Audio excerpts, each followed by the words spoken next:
I can't even talk properly without like almost hyperventilating. I'm not gonna lie. Oh baby. Okay, we're doing this.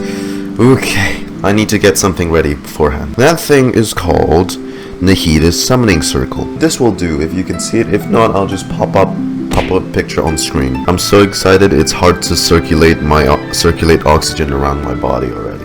Acacia plumes, the Kalpa flame rises through the pre-dawn night. Oh no, I'm not ready. I'm in danger. It's so weird that this is here and then the Aeon Blight Drake is in the rainforest region. They should have swapped places. I'm at 2 pity. 2 non-guaranteed pity. So, first step, and the only step I can get to do for now, because we're summoning before we complete the Archon quest, which makes the summoning ritual a bit incomplete. You know where we're going. Right in front of it. May the Archons bless my wishes and win the 50-50. Because I really need it, because I also need to summon for Scaramouche next patch. Yeah, huh? Yeah, huh? Oh, cool. Can I get some copies of Witsit? Or not? Never mind, no. It's the first pull.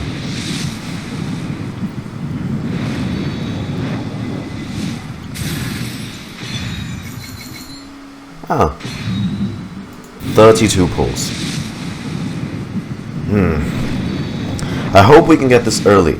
So, if I lose the 50-50, I can at least, you know... Okay. Oh, cool. I can... Okay, cool. I just want 1 copy. Just 1 copy. I already heard she's very cracked. So, 1 copy for now until her rerun. 52. Please. Oh shit. Okay, we got it at 50. Okay. As per tradition, I'm not gonna look. Oh no. Please.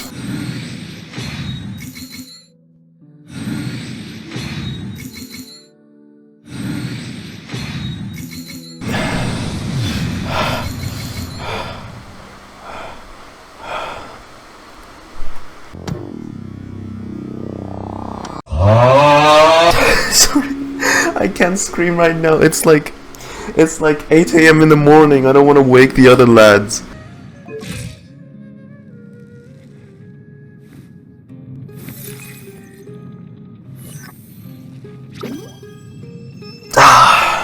You deserve it all. This story arc doesn't need to happen anymore. Archon saved already. Story's over. Pardis, we're here. Hi. Has everyone arrived? Everyone is already waiting inside. Well, what are we waiting for? Let's join them. Please. Wait a moment. Before attending the meeting, I hope you can promise me one thing. That Dehya stays safe? Promise me that you won't commit to anything too reckless. I mean, I don't know if you count defeating a giant Gundam Gigadroid Pacific Rim mecha counts as reckless, but yeah, you know, we'll keep it in mind. What do you think? Sure, I'll try not to. We'll try. Okay. Don't worry. Akasha pulses the gun. I'm sorry, I'm so hyped. I'm very hyped. Is King Deshret really gonna come back from the dead? Nope. Right.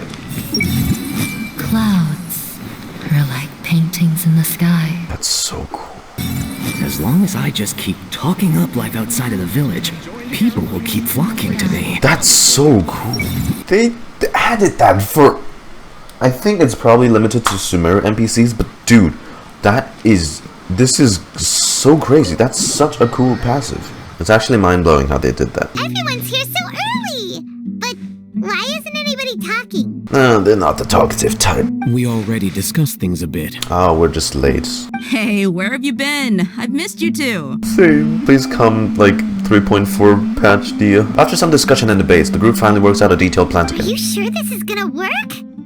I gotta admit, it's bold. Color me impressed. Alhaitham's plan. It's worth a try. Is it putting up the two Aramite factions, the one from Sumeru City and the one of the King Deshret's followers together? You know, that one The cutscene? point of discussion is to arrive at a solution. Let's cut the small talk and move to the next point. You're making Paimon nervous. I'm nervous, goddamn. Nani? You're The fuck? finally done. Oh, okay, wow. I have some other stuff to take care of. Catch you all later. Come on, don't give me that face. I know what you're going to say. I'll be careful. That's what I wanted to hear. Take care. Well, traveler, Paimon, judging from your expressions, the meeting must have been quite productive. I don't know. I always have a poker face You can going tell? on, so like... I can sense people's emotions. You can tell? And based on your reaction, things must have gone quite well. You can tell from my default face expression? Sick. We'll make our move on the next Nergabha day. Paimon's a little worried. Hopefully nothing will go wrong. Many things will go wrong. Candace, we stayed behind to tell you that, although you won't be coming with us, we'll be sure to remember your words. I'm very glad to hear that. Remember your contribution to this entire thing as well. I've said the same thing to everyone here today as I said to you when you arrived. Your safety is the most important thing. Only when you're safe can the plan be successful. So please, take care. Thanks, Candace. You're welcome. And thank you for taking my advice. Good luck with everything. I'll be here in the village praying for you. We're gonna need it. Her voice is very soothing. Sounds good. I'll go make some preparations. Yes, definitely the two factions rally. Okay. Fuck, I ran out of coffee. Our plan is not child's play. We won't be able to achieve anything if we're simply careful. We must go beyond that and fully commit ourselves to it. I hope this is clear to you. I understand and accept. Huh? Shouldn't you be saying something more cheerful to boost our morale right now? We're saving the Archon from the grasp of some corrupt scholars. How cheerful can this get? Didn't we already do that during the meeting? You can never have enough words of encouragement. In that case, Candace can cuddle you to your heart's content while I continue to remind you of the seriousness of our situation. I don't mind that offer. Of course. Compared to the mercenaries, I'm merely a feeble scholar. But the advantage of not being a scholar. mercenary is that I get to stay in a safer place and offer my strategic insight. A scholar that's buffer than Ito's body model somehow. Just think about that mercenary who lost his mind. Mercenary groups are facing constant danger every single day. Well, being a scholar is also a high-risk occupation, and you are a scholar. I'm not like the rest of them. Even among members of the same species, some will exhibit far more potential than others. And also because you're a playable character. This guy. Hopefully. Paimon still remembers when those mercenaries in Port Ormos called you a lunatic. All intellectuals are lunatics in the eyes of fools. I'll take that as a compliment. Yeah, I was just gonna say, like, hey, you know, people like Einstein, people thought they were crazy loonies. Do you remember the record we saw in the King Deshret ruins? It mentioned forbidden knowledge. Yes, I remember. Yeah, forbidden knowledge has the power to drive people insane, but this fact has never been shared with the public. Even I, who has worked in the academia for some time, was never once informed of this. I think those mad scholars and mercenaries we encountered may have all fallen victim to the corrupting qualities of forbidden I knowledge. thought we knew that already, you know? But the academia has always held a different view. They have always believed that symptoms of madness are a side effect of human contact with divine knowledge as mere mortals. Come to think of it, perhaps the academia has also never understood the true nature of forbidden knowledge, and thus always approached the issue from the wrong direction. It's not like every knowledge that drove them insane is like divine knowledge, right? It literally could just be something that's so disturbing that they're like, oh my god, I'm traumatized and scarred for the rest of my life. The Withering, Elazar, and the Sandstorms. Don't you think what is happening right now across Sumeru is rather similar to the forbidden knowledge pollution that occurred in the desert thousands of years ago? Another occurrence of forbidden knowledge pollution. It's definitely possible. History repeating itself, huh? Paimon thought that Irminsul's disease is what caused the withering and the sandstorms. I think there's a lot of At least, factors. That's what Tainari told us. Wait a second. Could it be that? You've connected the dots. The cause of Irminsul's illness may precisely be the pollution from forbidden knowledge. But if that's the case, what should we do? This is huge! We must tell Nahida about this as soon as possible. Wait. Why do you think Lesser Lord Kusanali would have a solution to this situation? She said the key to saving Irminsul is contained within the remaining consciousness of Greater Lord Rukkhadevata, which is inside the Irminsul. You mean it's related to the scene you saw when you passed out in the Avidia forest? That whole the world forget me thing? I think we're gonna get the entire message soon. In that case, it's imperative that we rescue Lesser Lord Kusanali. Only by working with her to save Irminsul can we completely resolve the problems Sumeru currently faces. That's right. You made it. Ah, those two rascals. Huh? What are they doing here? I gave them some technical work to do. Ah, it's the scribe. And is that the traveler I see? They're not wearing their terminals, too. Ah, yes! We have fixed the devices according to your instructions. One of them is already ready for use, while the others are still under repair. Aren't those devices for canned knowledge extraction? What are you doing with those? Look here. Huh? More canned knowledge? Are you going to put more weird stuff into her head again? What's that look on your face? Are you scared? I mean, I need more knowledge. As I mentioned during the meeting, this knowledge capsule contains a decree I drew up in the past. The academia should also have their own copy. And according to the plan we just came up with, Traveler, I want you to record something into this capsule. Huh? Me? Do you believe we can save Lesser Lord Kusanali? Oh, we're gonna, like, record our plan into a capsule? So? Yes, I do. What I may lack in faith, I'll make up with my actions. You want us to record our conviction into the knowledge capsule? Yes. Paimon is still really worried. I understand. But trust me, Paimon, this is something we have to do. It's best if you can do as I say. Because, to achieve this impossible task, it sounds like you'll need to fool your own heart first. Although it may feel like a trick, self-encouragement may be the most important tool we have. Imagine this. We have orchestrated our plan and successfully rescued Lesser Lord Kusanali. As a result, we have changed Sumeru's entire political landscape. Everything went without a hitch, and everyone recognizes and praises our achievements. Sounds too good to be true. Sure, okay. Now, open your eyes. Is that it? We donezo? Here. What's this? Read it out loud. Some stirring words have been written onto the notes. Although you don't quite understand the purpose of this recording, do you feel... It's what? done. What a fascinating experience. How is this... Doing this? Yeah. Please Paimon explain. doesn't get it. Have you forgotten?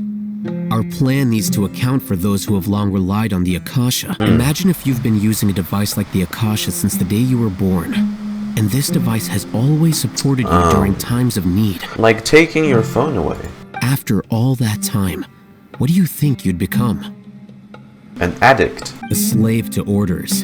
I'm not a slave to you, bitch. And that's why rules are so important.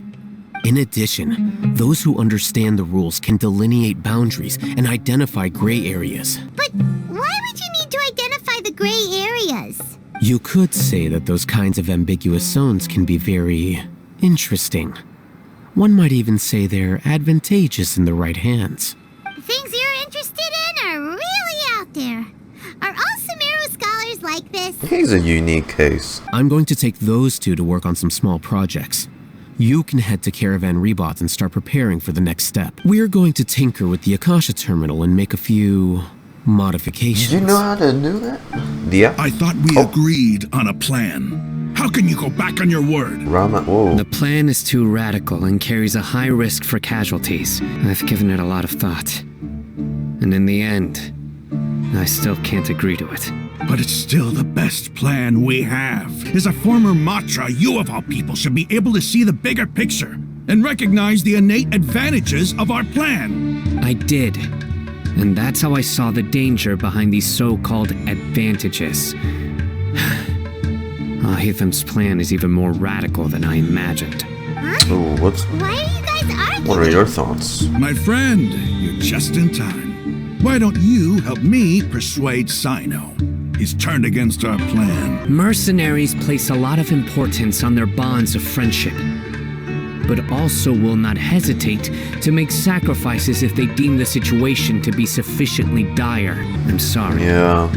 But as things stand, I can't accept your principles. I get why he's sensitive about sacrifices, though. We literally just did a story quest where one of his best friends did just that. You planned it all from the very beginning, didn't you? Risking being treated as a traitor to collaborate with them. Sacrificing your own life to open and destroy the Court of Desolation. If you see Mortada, send him my greetings. Goodbye, old friend.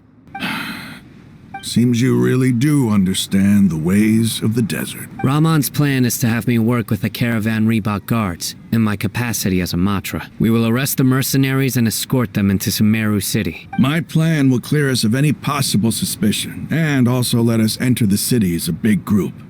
There is no better way. That also sounds like something Alhaitham told you. Am I right? Of course he does. He told me. There is no perfect plan, but this can get the job done. He also said that with the help of Cyno and the Traveler, our chance of success would increase significantly. I never blindly trust anyone, and I've always had a good eye for people. I think he made a number of valid points. It's my own choice to trust you. If I make the arrests alone, I can control myself and prevent you from getting hurt. But I can't guarantee that kind of discipline from the guards. He did take down an entire Eremite organization overnight and arrest 300-something fugitives. To make the whole thing more convincing, you'll need to resist to some degree. Casualties are inevitable once push comes to shove. I'm okay with the deaths of enemies, but now that we're allies, I'm against the meaningless loss of our own. I can't believe a Matra would actually care about us. I've lived a hard life, and I can say that people like you are hard to come by.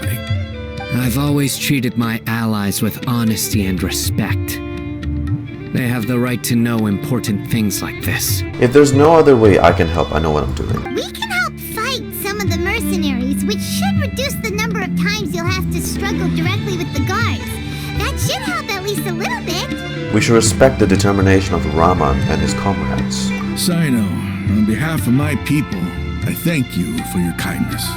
But this is a mission we cannot turn our backs on.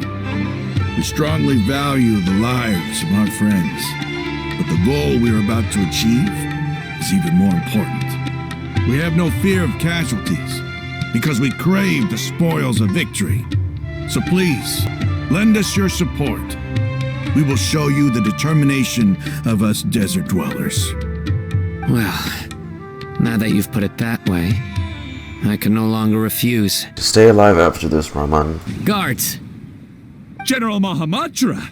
To what do we owe the honor? Keep your voice down. This is a secret operation. I'm going to arrest a large criminal gang near this location. According to the Academia's Guide and Regulations on Secret Operations, I have the right to ask for the cooperation of Caravan Reebok. Of course. Mahamatra Cyno's order is the Academia's order. Just let us know what you need. They're a squad of Eremites whose number is comparable to Ain el Akhmar in Port Ormos. They're involved in the theft and resale of supplies from the Academia. As many as Ain el Akhmar? This should definitely be classified as a joint operation. Then I suggest that you report this to your superiors as soon as possible, and treat it as a top priority desert operation. I will need personnel. Okay, he looks cool from this angle.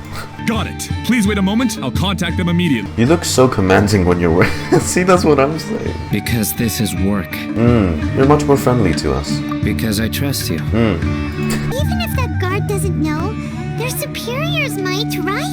We discussed this, remember? But you skipped over the part where you did... Okay, right. The Caravan Reebok operation is of great importance. Never mind. But don't worry. The guards there shouldn't know that Cyno has stepped down. Okay. How can you be so sure? First, the other Matra still don't know why Cyno has left, which proves that the Academia has been covering up the matter. Second, this is a crucial keep moment morale, for the Academia's God creation plan. If something were to happen to the General Mahamatra, it's bound to attract a lot of unwanted attention. They need to be focused. No matter how you look at it, They don't seem interested in sharing the news of Cyno's departure. A reasonable inference. Which brings us to our next issue. I'm sure some of you have been wondering if the prediction function of the Akasha will affect our operation. The Akasha is still in operation, so I must remain on high alert. Actually, considering the power of the Akasha, it's quite strange that it hasn't already tried to interfere with my actions. I've given that a lot of thought. Look at it from a different angle. Why do you think the Akasha will predict your actions? Because my personal data has been entered into the Akasha. That's true, but the key to this question is, how well can the Akasha make predictions about a person? Haven't you ever thought about it? Just how can it do this in the first place? Because the Akasha controls the entirety of Sumeru. The academia firmly believes that all human actions can be explained through logic. By sorting and analyzing entered data, the Akasha can derive behavioral logic and predict the actions of those who fit an existing logic model. They don't have our data, do they? However, at the risk of sounding like an advocate for fallacies, can everyone truly be considered logical at all times? Emotions are part of our behavioral logic, but can you guarantee that every experience of the same joy or pain would be equally intense? How can our feelings and opinions be predictable down to the letter in every single instance? Decisive and principled, you're used to solving problems alone. That's why the Akasha could figure you out. But now, you've joined a team. And I believe the Akasha hasn't yet figured out the full composition of it. Our thoughts and logic have intermingled and weaved themselves together to become a complicated, chaotic mess. Any one of us could potentially disagree with another. The Akasha lacks data on these interactions, and it's impossible for it to predict your actions in the future based on your decisions in the past. After all, there's probably a limit to just how much we can be modeled or controlled by data. Next time, pay attention during our meetings. General Mahamatra, we were not expecting your presence here. Who are you? I'm the security officer of the Grand Deshret Desert District. My name is Luxembarbo. Luxembarbo? This is my assistant, the Traveler. She will be working with me. The construct next to her is for her work. The Construct, beep!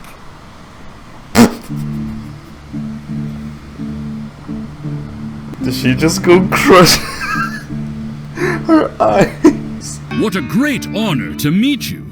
Your golden hair is as bright as the sun. And, is this the latest technology from the Academia? Nice to meet you too. It seems to be a dire situation, so of course you will have our full cooperation. To be perfectly honest, I've always longed to go on a mission with someone as well known as yourself. Take your most elite platoon and follow me to the eastern side of the district. We will carry out the operation there. Understood. Map. Hurry, bring the map! The guard immediately brings over the map, Cyno locates the location of the operation. Any questions about the time or location? None at all, sir. Good. See you then. Yes, sir. Why did we need to hide Paimon's identity there? Okay. That was kind of weird. And Paimon just went along with it. Day 3. Look! Over there! Our helpers have arrived already! 4 people? It's General Mahamatra and his assistants. You're here early. It's to show how important we think the operation is. Since this is a big case for the Academia, we are prepared to give it our best. I'm glad to hear your sense of resolve. Remember, we must capture them alive. Everyone! The Eremites are approaching from the west! Make preparations and be ready for combat. Halt! Oh? What a warm welcome. What do you want? Oh, they also Judging only from brought those 4. shiny weapons in your hands, Sure. it seems like you're not interested in a deal. Rahman, the Academia has caught wind of your smuggling and illicit sales. Acting skills go. If you value your life, I advise you to surrender. Who are you supposed to be? A Matra from the Academia? I can't believe you came all this way just to catch us. Actually, no, they have 5 people. Brothers! Unless... Let's light! Let's wash our blades with their blood. Let's show them we Eremites are not to be messed with. Unless Cyno's gonna fight them too. Domain expansion!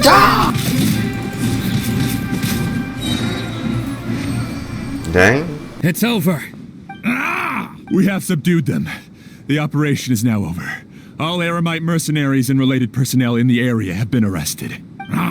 You pitiful Dendro Archon dogs! You'll regret this! What's the plan now? King Deshret will curse you, and you will all! Silence! Oh, Restrain them and Sorry, take them back Rahman. to Caravan Rebot. Count their numbers and send them to the Academia as instructed by the General Mahamatra. What's the plan here? Mahamatra Cyno. I will now take my leave. If you need further assistance, please come to Caravan Rebot and ask for What's me. the play here? Understood. You are dismissed. This part of the plan went really well. Yes, things went perfectly. That's fantastic. And that punch you gave Rahman there sure looked convincing enough. Because it probably was a real punch. Once we're done here, I'll return to Caravan Rebot and oversee the group's transport. I promise. I'll get everyone into Sumeru City safely. And then someone's gonna free him, possibly Cyno, and they'll attack from... Only 5 people though? I believe Dehya should already be waiting for you. Go join up with her. She will need you to introduce her to Tighnari. Oh, Speaking of which, is it really okay for us not to share the full plan with Tighnari? What if he'll feel miffed about it and refuse to work with us? I'm a little worried about that too. I have a very close relationship with Tighnari. Given how well we know each other, I believe my message alone should be enough to bring him to our side. He knows I won't make jokes about things like this. If we need help, Tighnari is the best option. Alright. Get ready for the next phase of the plan. Don't keep them waiting. Dehya! Dehya, we're here! It's about time. Didn't you say our part of the plan is the most important of all? And here you come rolling in late. In the time it took you to get here, I already did 5 laps around the place, downed 7 drinks, and even did some clothes shopping. She sounds like such a I fun just character. wanted to fix your attitude And she's not rub it even in a out little. yet. After all, you took your sweet time getting here, and we've got important stuff to take care of. All joking aside, I'm glad you're here. Let's get moving and take care of this as soon as possible. Our responsibility is to get a status update on the Fatui Harbinger known as the Doctor. We need to make sure he won't get in our way when we rescue Lesser Lord Kusanali. Well, he is leaving. Dealing with an institution that controls all of Sumeru is already hard enough. If the Doctor were to crash the party, it would be next to impossible for us to achieve our goals. Yeah, we sure don't want him showing up. Ooh, he really gives Paimon the creeps. Number 2 of the Harbingers. Right? According to the plan, we should first go to Pardis Dhyai and ask for Forest Watcher Tighnari. If Alhaitham and Cyno's sources are solid, then we can be sure that Tighnari still has the Academia's trust. Pardis Dhyai, Tighnari. That scene with the Find Fatui? Tighnari and convince him to get us the latest intel on the Doctor. I'm a little concerned. Then, depending on what we learn, we'll make any necessary adjustments to our plan. The sages have placed spies everywhere on the other side of the wall. I'll follow you as a bodyguard. I didn't expect you to become my bodyguard. You should be honored. I don't offer my services to just anyone you know. How much more do you want? I was not sure we can afford it. Come on, we have 39 million in our bank account, so... How much do I want? Hey, how about paying me with a smile? What do you say? Alright, Lumine, smile. I haven't seen you smiling much recently. If you ask me, someone like you must look lovely when they smile. Come on, give me a smile so that I can be less worried. Ah, the $1 million smile. Thank you, Dehya. Looking good. I hope this pretty smile will become our lucky charm. There are many kinds of smiles, but only a truly joyous one can bring blessings to others. Let's consider this smile a down payment for our future victory. How about we Let's see go. It's Nahida time to pay smile? a visit to Pardis Dhyai. At this rate, I'm not going to meet the deadlines. Wow. Hey, Tighnari. Meet Dehya. Ah, Dehya, meet Traveler Tighnari. Paimon. And you are? Long time no see. Hey there. This is our friend Dehya. She's an Aramite mercenary. A mercenary? You must have some big news for me. Have you ever met the Doctor? I want to know where he is. The Doctor, huh? He's that strange-looking Fatui Harbinger with the mask. Paimon thinks he has blue hair. I think it's cyan, right? Yes, Or I light know blue. him. Actually, he left Pardis Dhyai just a little while ago. Where's... He left already? Yeah, he came looking for me. looking for... The Harbinger you mentioned came to me because he wanted to take the scholar Hypatia away with him. You didn't agree to that, did you? Hypatia? Why would he want her? She reached Padipura life as Scaramouche was getting built. And what do you mean by take away? Is he planning to leave Sumeru? Yes. He told me his return to Snezhnaya is imminent.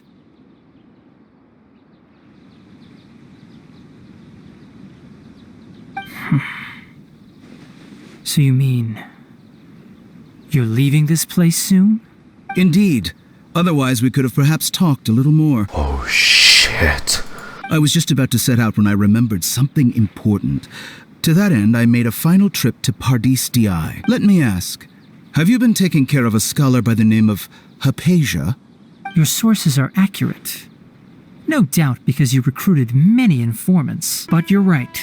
Hypatia has indeed been receiving treatment from me. Forgive me for asking, but how's the treatment coming along? Given the way you're asking, I assume you have something to say. Since you asked, I'll be frank. I would like to take Hypatia to Snezhnaya. Why the hell? It's incredibly difficult to transfer a patient. As a scholar yourself, shouldn't you at least be aware of this? Oh, I can't believe your utter lack of faith in me. You're a harbinger. Even questioning my general level of knowledge. How unbefitting. Well, you're the only one who's ever made such a request. I have my ways of keeping her safe during the journey. In addition, I can also promise that under my care, Hypatia will receive the most advanced and effective treatment. Last time you did treatment, it was on kids. And you torture them. I will personally supervise So her I call treatment fucking and bullshit. see to her recovery. Would that be agreeable to you? Hypatia was born in Sumeru and remains a scholar of the academia. Her situation has not become dire enough to necessitate her transfer to another nation. Transporting her to Snezhnaya is risky, and the potential benefits are unknown. As the person currently responsible We don't even for know her what you treatment, want her I for. cannot possibly sign off on this transfer. What could they want her for? Your suggestion is rude and reckless. I'll pass. Good. I don't know much about the doctor, but after talking with him, I realized that, just like many other scholars, he possesses an aura of arrogance that I've come to detest. Don't tell me they're gonna try to take her by force. It's not so much that he's looking down on others, but more that he's so confident in himself and his abilities, to a point of near insanity. Do you think he'll just give up on her? I prepared myself for a protracted battle of wits, and was really surprised to see him just give up on the topic. Still, his reaction really concerned me. Is it because she's seen Scaramouche's past?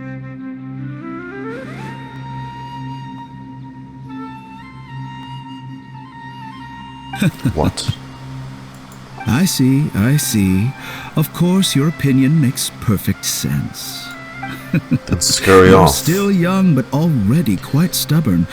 I must say, you are not like what I had expected. Still quite young, which is odd for you to say while you look almost close to, I'd say, Tichnari's age. Because you're a segment, and this is a young segment. Your actual body is old and rotting away somewhere. Under normal circumstances, I wouldn't just let you off the hook like this.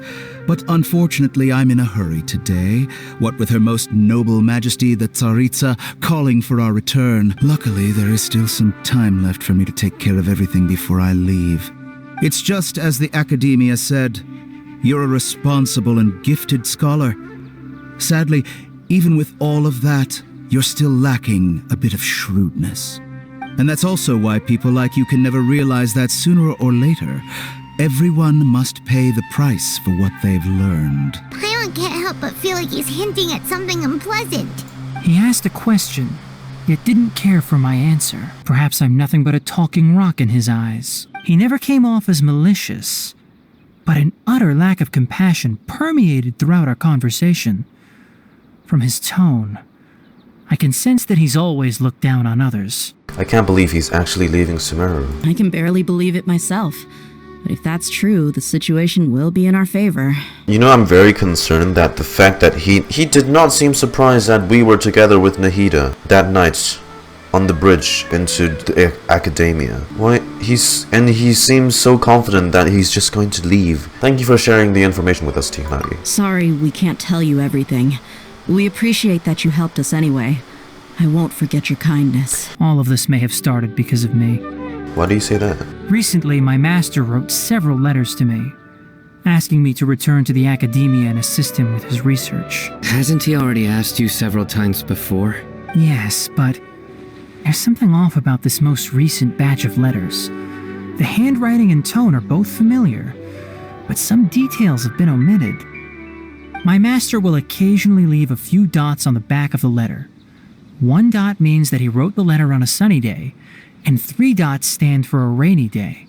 This has been a habit of his for many years, but I didn't find any dots in his recent letters. Someone else's writing. I believe something may have happened to him. I get it. Since you are always at Gandharvaville, you would like me, someone already working at the Academia, to investigate this matter, right? I'd like to ask you to do that for me. If you can keep yourself safe, please withdraw immediately at the first hint of danger. I can do that, but I have a feeling it won't be that simple. The Academia has been working on a big project. I'm not quite sure what it is, but your master might be involved with it. If the higher-ups really are hiding something, then it will be difficult to remove myself from the situation once the investigation starts. If the situation becomes critical, I'll leave the Academia. If you don't see me there for an extended period, that's your cue. All right, we've got a plan. I'll stay at Gandharvaville to support you. If that scenario comes to pass, you must be extra vigilant.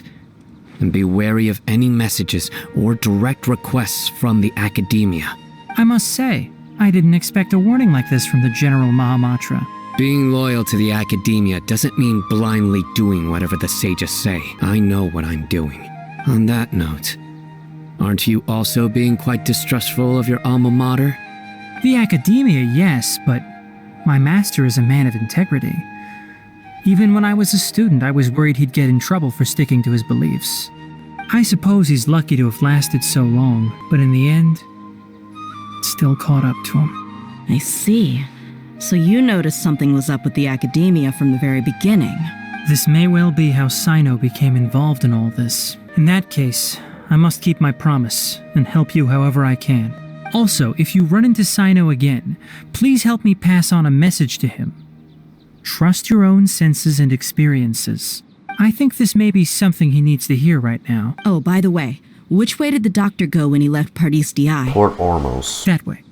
Gotcha. Thanks so much. We'll be on our way. See you later. We can stop here. I think I know where the doctor went.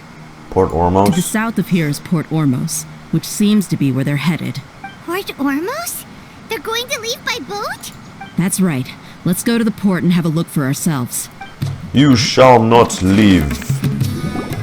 Look! Fatui soldiers! Thanks to Dheya's tracking skills, seems we found the right place. Shh! Don't draw their attention. The port is crawling with Fatui soldiers. Oh yeah. Let's keep going and see what we can find. We're gonna... This is a proper farewell ceremony for a Snezhnayan Harbinger. The Lord Harbinger is leaving. I've still only seen him once or twice. I used to hold a position in our homeland, and back then, the doctor spoke in a very different way from the way he speaks now. Maybe the way people talk in Sumeru has rubbed off on him. It's always like that when you spend too long away from home. When he gets back to Snezhnaya, perhaps it will also take him some time to get used to the life there again. Huh? But, sir, that can't be right. No, I remember it like it was yesterday. Both his expressions and tones are now very different. Also, for some reason, he seems like he's all smiles now. Because it's his segment. You must be mistaken. Nobody's supposed to look happy when they're on a business trip. This place will do. We can hide here while we keep an eye on the boat. So the doctor didn't lie about leaving Sumeru, but could it really be that simple? Are we sure he's not planning something? I think he knows we're here. Uh-oh, he saw us. Oh, well, you know, honestly, we aren't particularly good at hiding most of the time. Huh? Is he waving at us? And I wasn't exactly subtle when I was creeping up on the Snezhnayan soldiers. It's time to say goodbye. Wait, is he the only person on the boat? You mean there's nobody with him? And where are all the soldiers we saw on the port just now? They were all here just a few minutes ago, But now, they've vanished. So this was a trap. Wait, don't tell me that.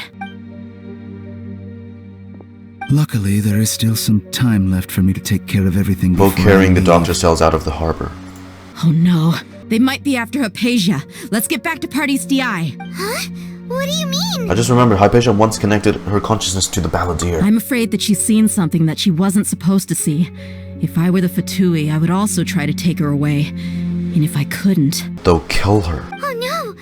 Are you saying they're going to kill her? Let's go! He just leaves? Pardis Dhyai is not a place you Fatui can just show up and do as you please. Also, they got here giga quick. What the I believe we've already made ourselves quite clear.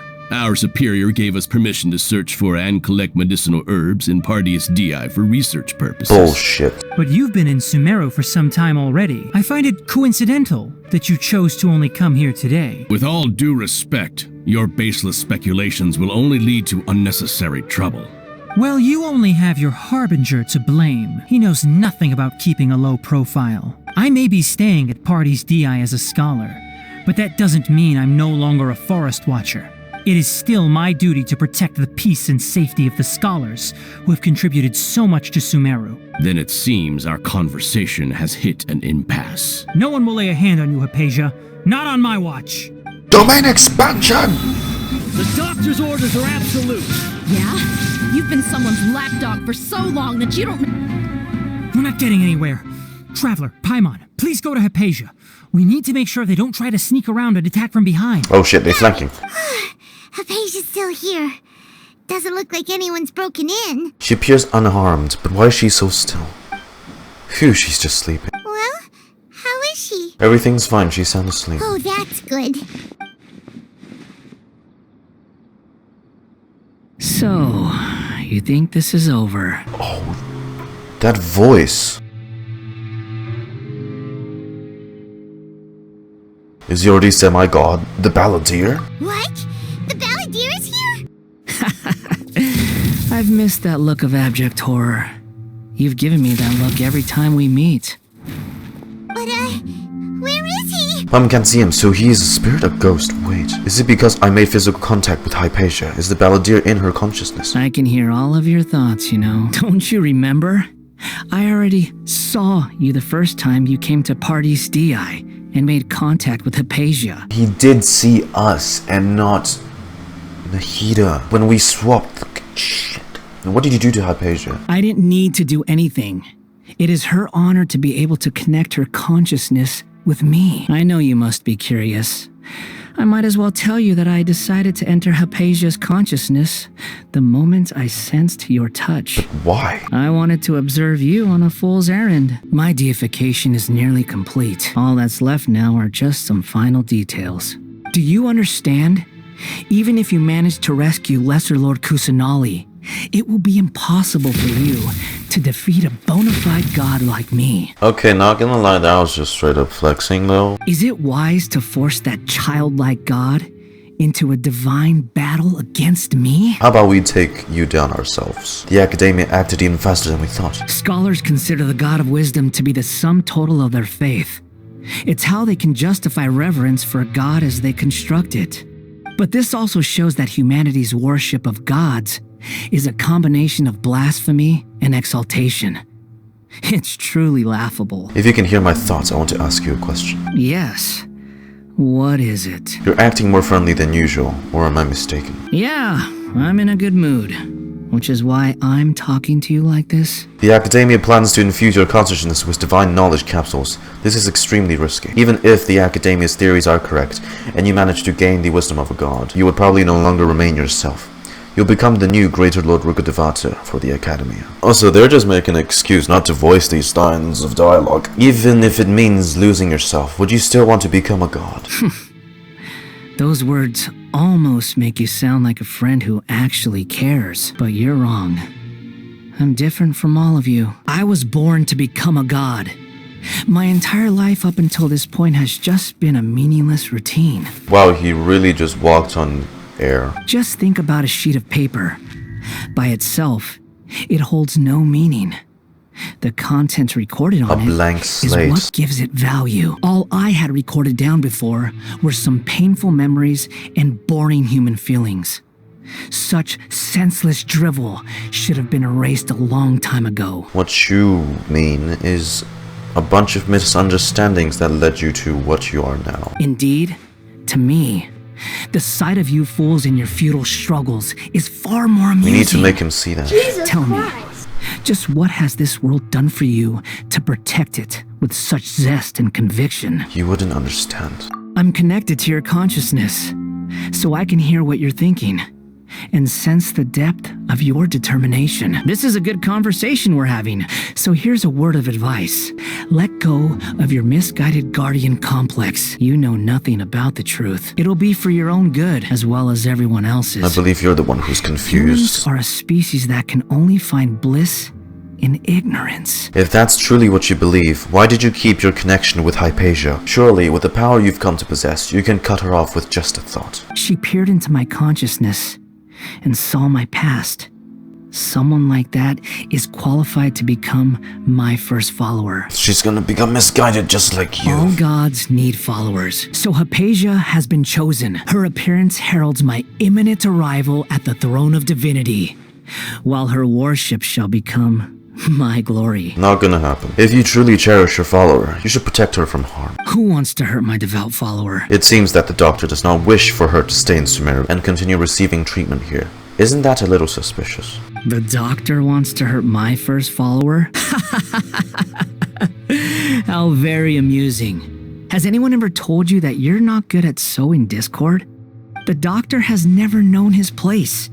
Even now, the puny human thinks himself capable of interfering in the business of the new god. You're still too naive if you think a few words will be enough to convince me to destroy the doctor. But I'm willing to give you a gift, just like my expression of affection towards Hypatia. It is an honor for you to be able to stand here and speak with me.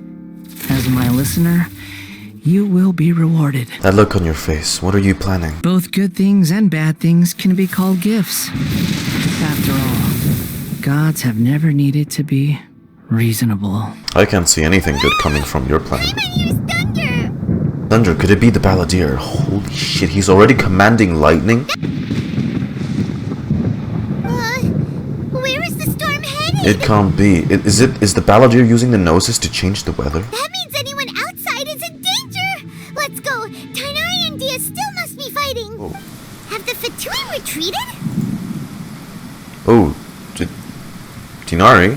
Hey, what happened to you? He's hurt. I'm fine. Did you get struck? Don't move. I've seen eremites get struck by lightning before. You need to rest. Well, it only does around like 2k damage or something. Struck by lightning? We were fighting, and just as things started looking grim, the weather suddenly became extremely strange. Lightning started attacking everyone, almost as if it were alive. Luckily, there were only two of us, and both of us were nimble enough to dodge most of the strikes. There were a lot of Fatui, though, and they were being torn to shreds by the bolts of lightning. Wow, your wound, I'm really sorry. It's all right. Please get inside and find shelter. Just in case. Let's go to Hypatia's place and talk about things there. Sure you can manage? Jesus. Sir, get inside. My dude, what are you doing? Oh my god, this is not the time for sightseeing, sir. Get the hell inside. Thank goodness she's fine. Hey, how about taking care of yourself first? I understand my condition. The wound is not fatal. I'll be all right. The more you understand medicine, the worse of a patient you become. I know. They always think they can push through the pain. Sit down. Oh, he sat down. Okay, would you like a pita bucket? You recount everything from the meeting with Dr. Portamos and your encounter with the Balladeer while checking up on Hypatia. So that's what you were talking to the Balladeer about? Oh, Paimon can't believe what he's thinking. The Academia's God creation plan. How ridiculous. That sounds, ambitious, I guess? Anyway, this is all way beyond me. Dheya's the loading screen right now. Well, if nothing else, all this proves that the doctor really did have some urgent matter to attend to and left Sumeru in a hurry. Yeah, and I also have a theory. A game theory. I'm sorry. I think the Balladeer is the reason why the doctor is targeting Hypatia. Her consciousness is connected to the Balladeer, and she has seen his past. Maybe the Fatui want to cover up some secret of the Balladeer. Is that why they tried to seize Hypatia? Have you noticed? The Balladeer is not happy with the doctor's actions. He thinks the doctor has no right to consider himself as his equal. Having the doctor gone benefits him as well as us. In other words, we've successfully completed this stage of the plan. The doctor is out of the picture now. Not just to kill a god. Not kill, but kill his ideal, I guess. Okay, that wraps things up for us here at Pardis Dhyai. Traveler, it's about time we rendezvous with the others at the Grand Bazaar. Let's continue to keep a low profile. You can head there once you're ready. Oh, he's sitting on Karkata. You can just focus on your plan, leave Hypatia to me. My wound isn't going to get in the way. Oh. Okay. Guess I'll sit still for a little while. You can lie down too. All right, everyone is here. How did everything go? Any luck with your missions? We've made the necessary modifications to the Akasha terminal. In addition, the props required are also ready. I'll go next. The Traveler and I went to Pardis Dhyai. The situation was a bit complicated, but we found Tighnari. Unfortunately, he was wounded during a fight. Who is behind it? Well, that's the tough part. What should I say, Traveler? The Fatui or the Balladeer? Let's go with the Balladeer. After some back and forth, we confirmed that the doctor has left Sumeru by boat. He has something urgent to attend to back in Snezhnaya. So, we've successfully removed the doctor from the picture. Also, Tighnari's already resting, so he'll be okay. Good. Oh, Tighnari also asked us to tell you this message. Trust your own senses and experiences. All right. I'll remember that. Everything also went smoothly on my side. The Eremites should have arrived at their destination by now. To avoid alerting the quarry, they will stay there for now. I can't believe you actually got so many Eremites into Sumeru City. It's all thanks to Rahman and his brave team, as well as their bold strategy. Huh? What are you all doing here? Nilou.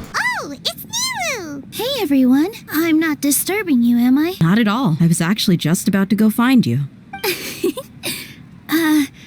Judging from the group and all your serious faces, you were discussing something important, weren't you? But you also look like you're up to no good. Seems pretty interesting. Well, we're about to do good deeds, I'd say. Welcome, Nilou. Would you like to join us? Huh? Join you? You mean you also want to discuss something important with me? Yes. Something very Is she important. gonna understand all that? Nilou, are there any breaks in your performance schedule in the upcoming days? Huh? Wait, you're seriously inviting me? Yeah, apparently so. Alhaitham tells Nilou of the plan on Nagharba Day. Nilou's shocked at first, but isn't long before she's bubbling with... I can't believe my ears! You are truly the bravest and most passionate people of Sumeru, well, that I've ever met. She caught on quick. I must admit that I'm a little scared, but I'll try my best for Lesser Lord Kusanali.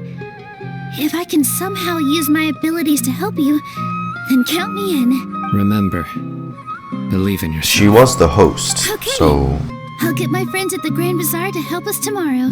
Just remember not to say too much. Be discreet. Yep, you got it. All the preparations are done.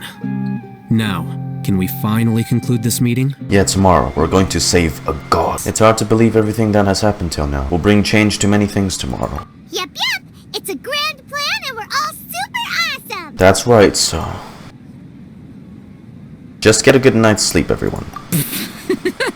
Come on, Dee. I mean, I tried, okay? Well said. A good night's rest before an operation can be the difference between success and failure. All right, let's all go home and get a good night's sleep so we can be up early tomorrow. Okay, so I guess that means it's time to say goodnight now. Yep, good night, everyone! Oh, shit. Is it? Ooh. Is it time? I believe it's time. The next day. Hello, you two. Sleep well? Not really. Paimon got too nervous thinking about today and didn't fall asleep until the sun was almost up. What about you, Alhaitham? Naturally, I slept just fine. After all, a good rest should be considered part of the plan, since energy is an important resource. Our target is Grand Sage Azar's office. Everyone in the Academia knows that's where the Grand Sage's console is. Only they can operate it. Many restricted commands and operations are executed via that console. I'm sure that console has a way to free Lesser Lord Kusanali. You know, Paimon's been thinking, what kind of technology could let the sages imprison even a god? That isn't something they could have accomplished with their scholarly talents alone.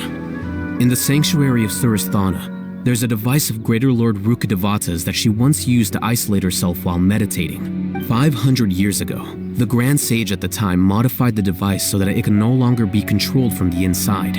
They were effectively trapping 500 Sub-Zero's festivals. The sages and core academia personnel are busy loading the latest batch of research developments and legal decrees into knowledge capsules so that they can be entered into the Akasha. Everyone's busy. All the Darshan's researchers have their noses to the grindstone, and the Academia's grounds are flowing with all sorts of people. It's the perfect time for an infiltration.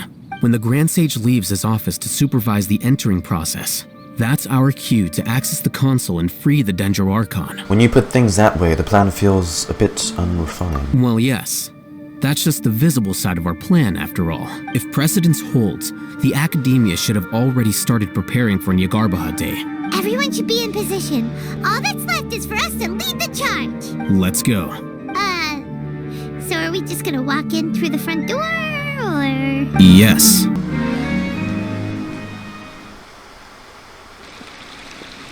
Oh, shiz. Scribe? Please, wait.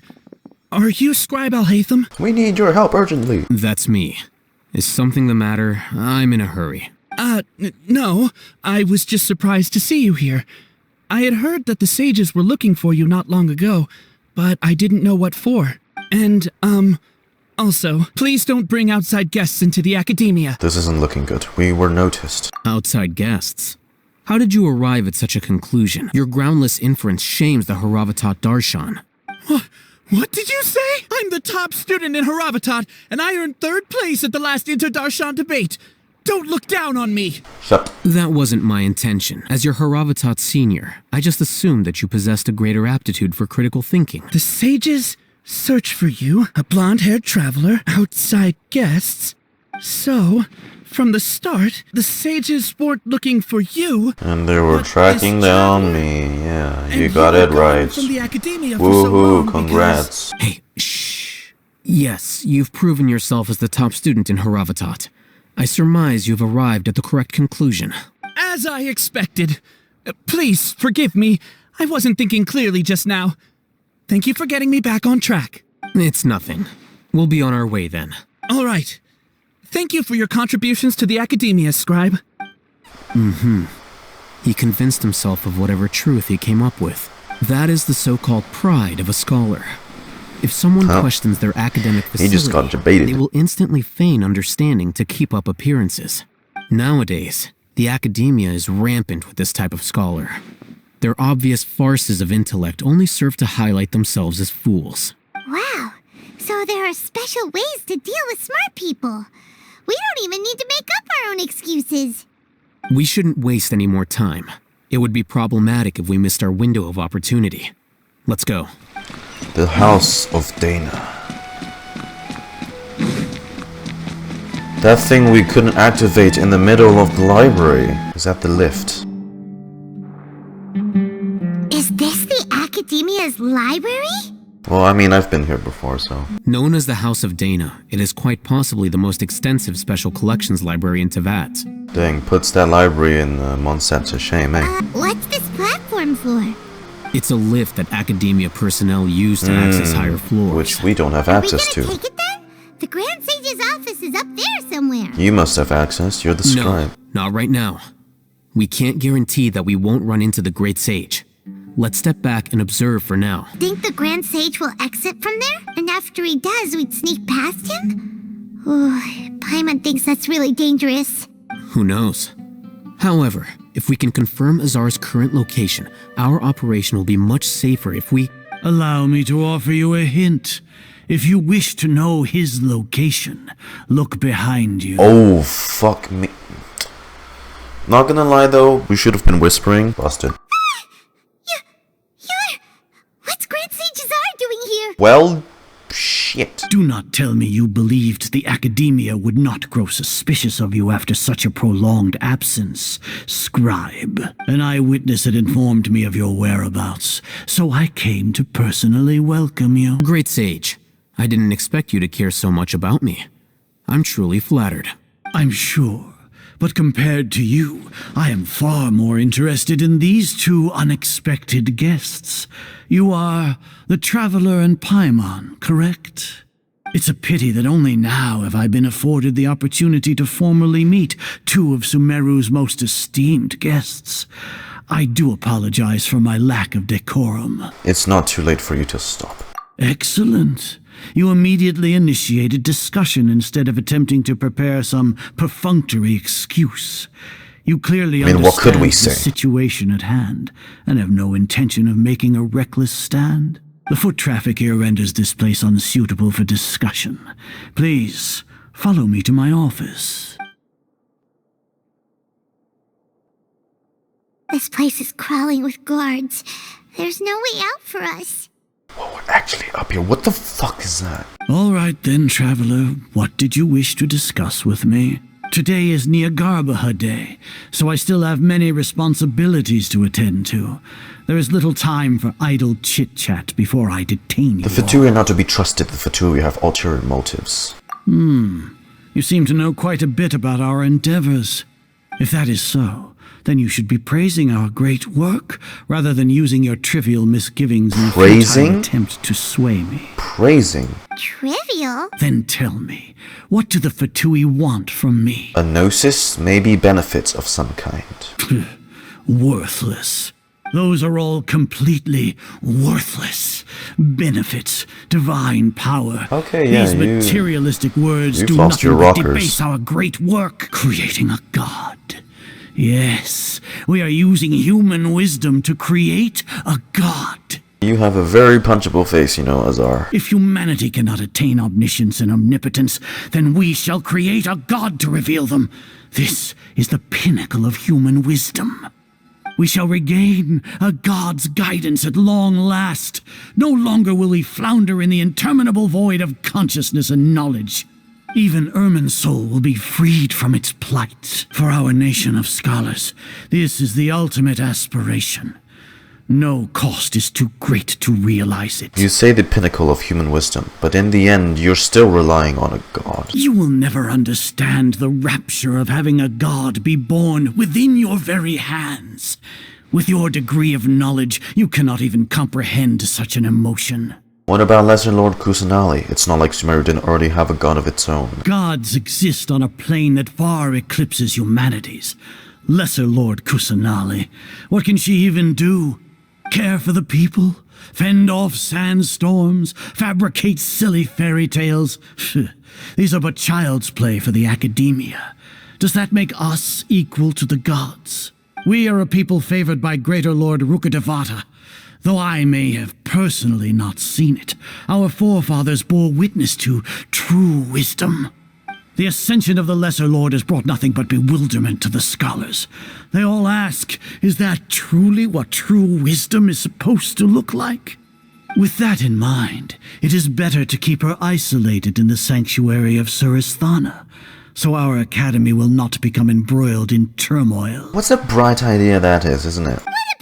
Justification. Do you really think that only the super smart or powerful should be able to call themselves God? I don't know what I can say or do. The arrogance of the scholars. As per your judgment, Grand Sage, they are indeed dangerous individuals. Not only are they acting against the Academia, but their ideologies have the potential to lead scholars astray. Looks like there really was merit in my assignment. Alhaitham? Are you talking about us? Anyway, I've brought them to the Academia as ordered, but it took some time and trouble. Oh, that reminds me. Here's the investigation report you had requested. It's a summary of my time spent with the Traveler. An array of information about her ready for your perusal. I believe this is part of the plan, right? Alhaitham? So you're still on the Academia's side! We finally started to trust you! We've been set up. Alhaitham, you.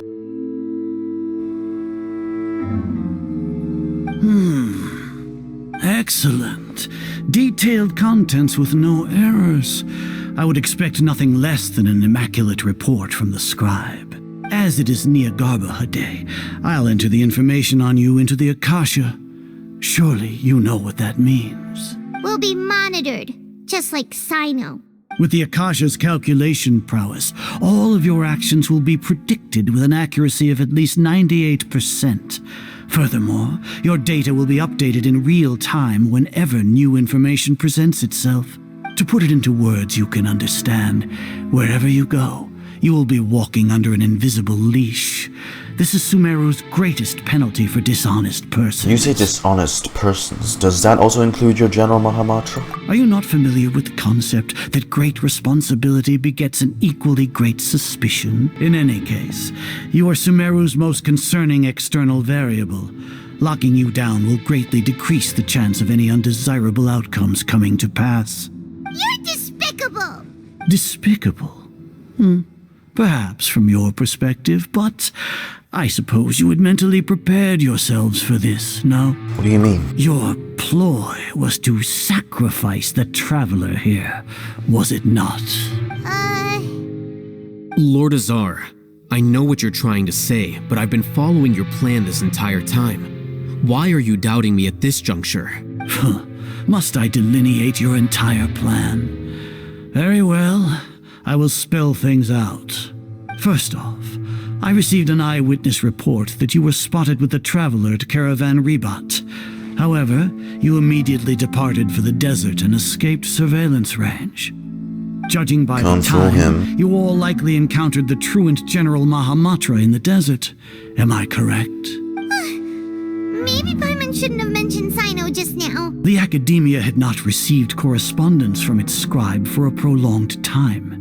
You were also in the company of the Traveler, a close associate of Lesser Lord Kusanali and General Mahamatra Cyno, who had defected from the Academia. With their instigation, what was the probability that you would betray the Academia? Rationally speaking, 50%? 70%? What do you think? Regardless, that's only a guess. The facts are that I've brought the Traveler right before you, and I gave you my report. Indeed, your boldness deserves praise. To think that despite status as an outlander, the Traveler is still willing to sacrifice for the sake of your plan. If I'm correct, you have a contingency plan to save Lesser Lord Kusanali and ruin our great work. Great work, my ass. Sneak into the Academia on Nilou Day, using Alhaitham's status as the scribe. For there is a good chance that an opportunity to save the Lesser Lord will arise. Should your intentions be discovered, Alhaitham will turn traitor and sacrifice the Traveler, thus proving his innocence.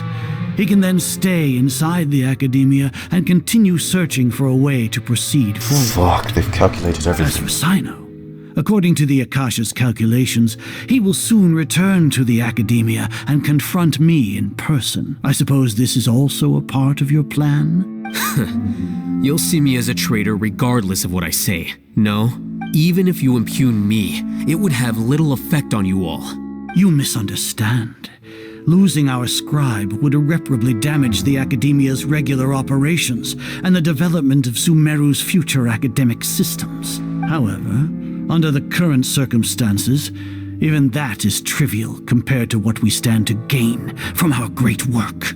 You said that I betrayed the Academia, but you, Azar, you've betrayed all of Sumeru, betrayed its Archon.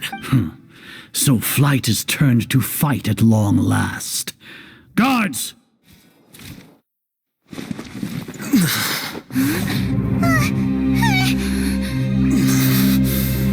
Whoa!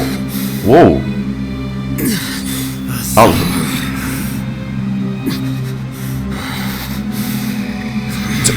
Just.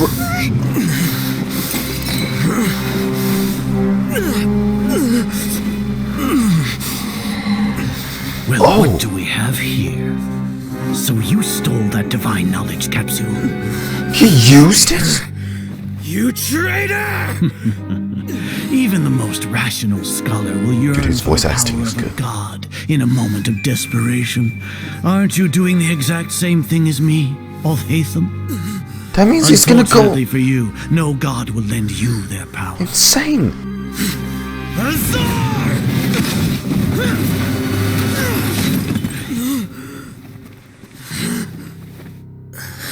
Alhaitham. He has gone completely insane.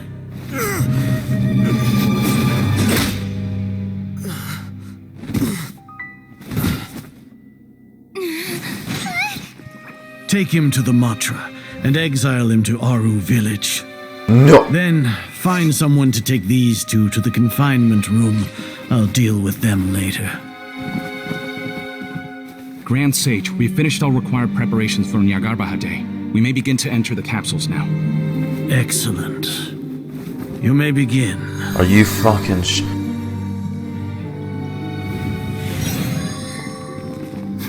Oh. Wow, really? Really? You're No way. That was his plan. That was his plan. How the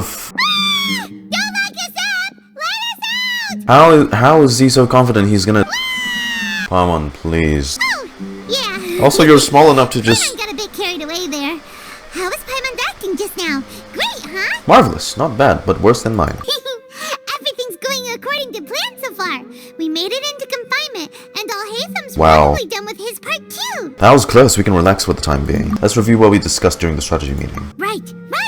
Paimon thinks it went something like this.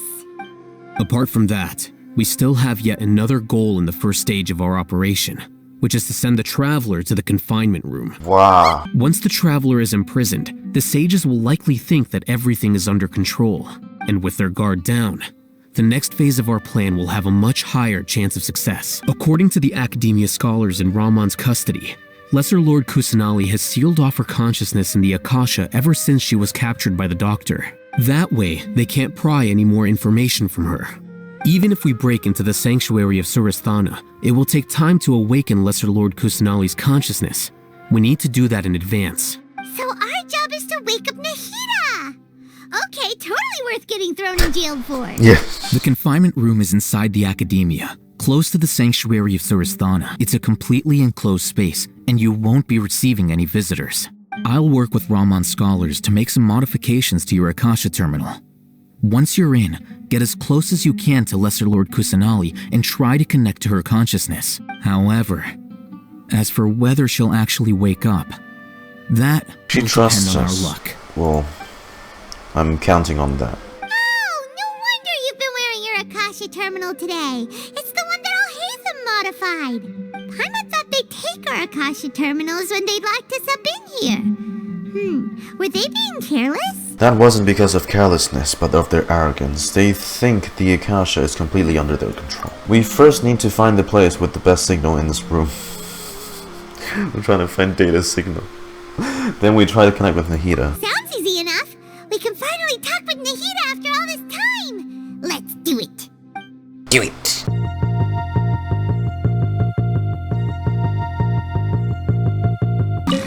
Oh, there we go. Huh? Is this the right spot? Are you getting anything? It's faint, but I have a signal. Preparing to connect to with her consciousness now. Please work.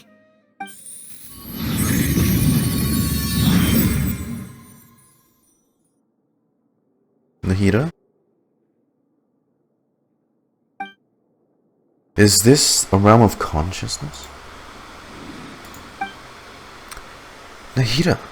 Nahida's not moving. She really has sealed off her consciousness. I need to think of a way to wake her up. Oh, a barrier. What's this? It looks like some sort of barrier. Is Nahida using this barrier to isolate her consciousness from the outside world? Nahida! Voice line!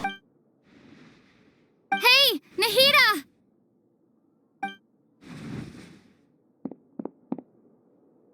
Dang it. She isn't reacting. Seems like she can't sense me.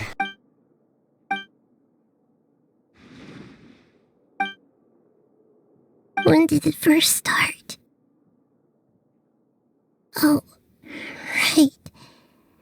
It started from the moment I was born. I want to become a worthy Archon. So I've kept studying.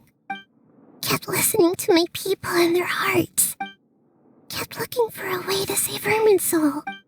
So I can catch up. Catch up to Greater Lord Rukkhadevata. But I'm stuck in the sanctuary of Sarasthana. The sages are creating a god to replace me. And I'm forced to lock my consciousness in this boundless darkness. Nahida! What now? Is there really nothing I can do? But she's right there in front of me. I can't just give up like this. I had already left behind her once when the doctor first appeared. I can't do that again. Nahida!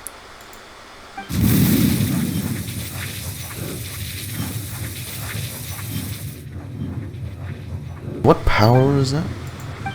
It's so quiet here. Now that I think of it, I don't think I've ever actually listened to my own inner voice. Please wake up. Please wake up. Do Archons have them? Should Archons have them? Have I been doing the right thing? You've been trying. Am I really not needed? How do I really feel about all of this? You can't blame yourself for that. It's so quiet here. Since you're the god of wisdom, you've known the answers to all these questions since the very beginning, haven't you? Lumine? Who are you? Whose voice is that? It sounds familiar. You're right, though.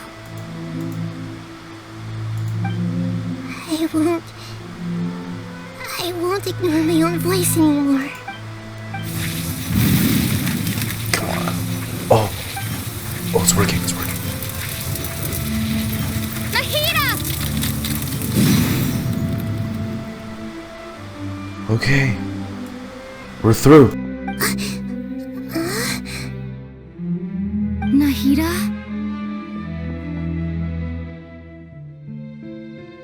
Finally.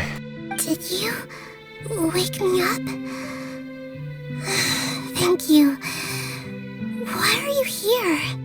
We're here to rescue you. Are you alright? Oh, she's getting voice lines. I'm so happy. I'm fine.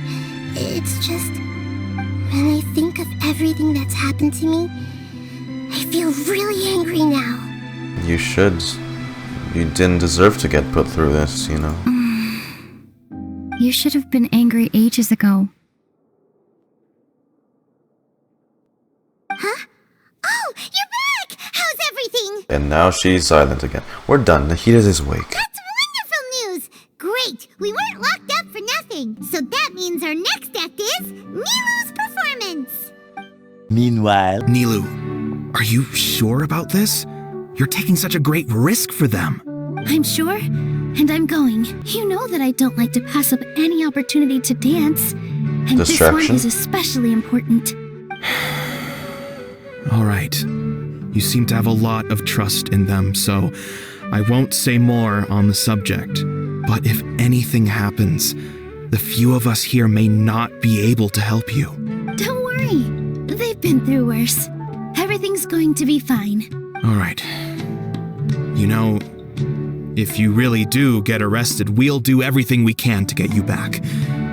Be careful, even if it's only for our sakes. Thanks, Mr. Zubair. You're so very kind. Always remember that your safety comes first. And don't forget that you're the star of Zubair Theater. Hey, Farad and Nilou, how's it going? Nervous? Definitely more than usual, but it's because I'm worried I won't dance well enough. It's okay. Just focus on your performance. We'll take care of everything else. All right, let's get back to business. Nilou, we'll be here to keep people from going to the academia so they don't interrupt your performance. I'm counting on you guys. Don't worry. It'll be a piece of cake. Hey, Nilou! Sorry, it's great to see you, but I'm really busy right now. Our Bait People Away with Yalda Candy's plan is working beautifully. The stage is cleared and everything's ready, so you can start your performance at any time. In front of the Academia. Yeah, thanks to you. I'm really grateful. All right, time to hit the stage. You're welcome. The honor's all mine, since I'll have such a great view of the show.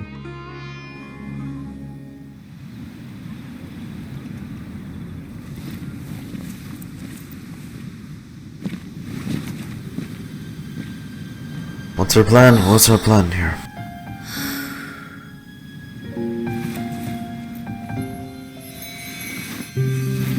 Yeah, I mean, I also get front row seats, so I'm not complaining.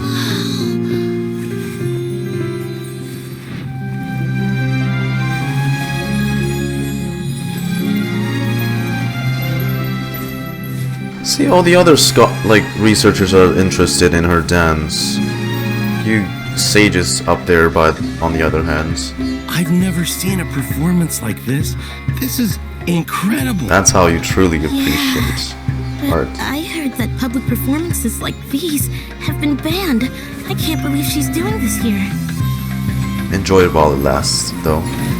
Whoa, what? Grand Sage, there's some commotion outside. How uninteresting. Issue the new Prohibition Act from the Akasha to the guards. They'll know what to do. Do you think we should, stop her? Let's just watch for a little bit longer. Oh, public safety lawyers. Go to city and detain her immediately.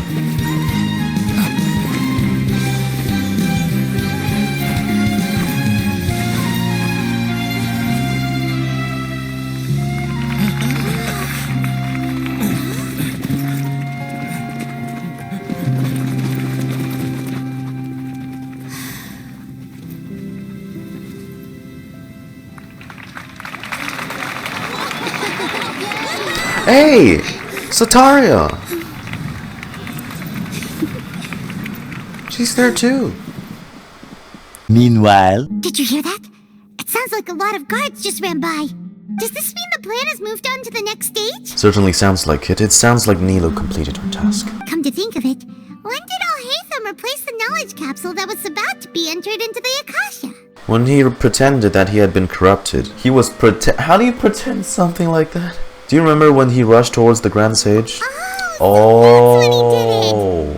Well, they did say they can modify the terminal. Rahman was too nervous to notice. Didn't Alhaitham also yoink the divine knowledge capsule from that mercenary leader in Port Ormos when everyone else was distracted? It's a time-tested trick of his. He can maintain his composure when things get chaotic. That's why he can pull off this kind of thing. Now that Lesser Lord Kusanali's consciousness has been forcefully sealed, the core figures of the Academia and their guards have started to wear their Akasha terminals again. With the Doctor's technological support, they think they have nothing to fear. How despicable of them to rely on such a person. But this is also our chance. I was originally asked to draft the knowledge capsule for the Artistic Performances Prohibition Act when I was still at the Academia. It should be on the Grand Sage's desk right now, and will be entered into the Akasha during the next Nyagarbha Day. I'll make an identical knowledge capsule, but this time, I'll smuggle some misleading information into it. We only need to find an opportunity to switch the capsules. Once it's been entered into the Akasha on Nyagarbha Day, is that what the message? If someone were to be seen performing in public, the sages would definitely use that opportunity to announce the ban. Right. And so, the misinformation is information will be disseminated amongst the guards. Kusanali escaped. By the way, this plan still requires a performer, right? Do you have someone in mind? Nilou of Zubair Theater. I know her really well. We can trust her. All right. After the guards and the Academia are gone, then it'll be time for me and my stowaway brothers to shine. Ooh, more ruckus to keep them occupied. Here they come. Did you see that, Rahman? They came out from the Academia in droves. After laying low in the city for so long, this is the moment we've been waiting for. It is still 5 people. Brothers have already sprung into action. We couldn't do anything to them inside their coop, but outside the Academia, this is our hunting ground. With a lioness like you, the prey sure won't be able to run far. We still need to eliminate the guards as soon as possible. If we give the sages enough time to realize what's happening, the plan's doomed. Yeah, all they've done is to sit on their cushy salaries and twiddle their thumbs all day while we fought and struggled every day in the desert. The only advantage they might have is their numbers. All right, let's each take a road and herd those scattered guards back into one place. Make sure to attract their attention. Isak will be the key. You gave such an important task to that child. Will it be okay? It'll be fine. Isak was so determined to help, so let's put our faith in him. Besides, if he's caught, the guards would be too scared to do anything to him. They've never seen Lesser Lord Kusanali in person after all. Is he pretending? You've got a point. Anyway, I think I see them coming. Let's head out. Good luck. This outfit. I mean, well, a lot of them haven't even seen her in person anyway, so... Do you remember what you need to do, Isak? When the guards get here, you'll pretend to be Lesser Lord Kusanali and run away from them. Oh, yeah, I remember. Of course I do. I'm just a little nervous. Relax. This is a Don't big role for a getting kid. caught. Even if that happens, we won't leave you behind. Hey, they're here. I can see the Academia guards.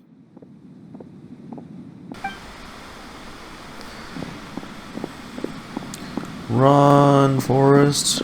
Run. It's almost like I'm controlling him. This is weird. Why is there a guard over there? Did he already run ahead of me? This is different from our plan. But there's no time. I need to make a choice. Cuties! Just see something dart by. I'd better go have a look. Are you shitting me? Were my eyes playing tricks on me? I should go check to see if someone's hiding over there. There seems to be nothing here. This is so cool. What the fuck? This is so cool. Good thing they didn't find me. I was close. Also, that guy's very fucking Better hurry blind. and keep going. Oh, this is so cool. What the hell? This is QTEs now. Oh, shh. Lesser Lord Kusanali's over there! Stop! What? Lesser Lord Kusanali? How did I not see anything just now? I suggest some glasses. No, they found me. Where should I go? How is this possible? Oh. Also Academia guards here. No. Isak is caught by the... They found me. Grand Bazaar! The target suspected to be Lesser Lord Kusanali has escaped into the Grand Bazaar. Assemble and arrest her. That was fun. Where did she go? How did she disappear? Did we lose her? Hurry up and find her! Ambush. Hey, why is your team here? Didn't we say to split up our search? Hurry! Hurry! This place is... Why are you all here? Yeah, isn't it one heck of a coincidence? Everybody's here. What on earth is going on? I suppose that's all of you? Phew, that was rough. I almost got caught. Little brat! So you're not actually Lesser Lord Kusanali.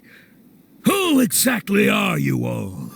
Eremites from the desert? People with common sense. Just some colleagues. Think of this as a business competition, or a personal grudge. Oh. Oh shit. Oh. Oh, y'all about to get fucked. An ambush? How's that possible? This is Sumeru City, but mercenaries from the desert somehow ambushed us? You've spent all your time hiding away in the academia. This place has long since become our hunting ground. Brace yourselves! Meanwhile... I wish we could have seen that, though.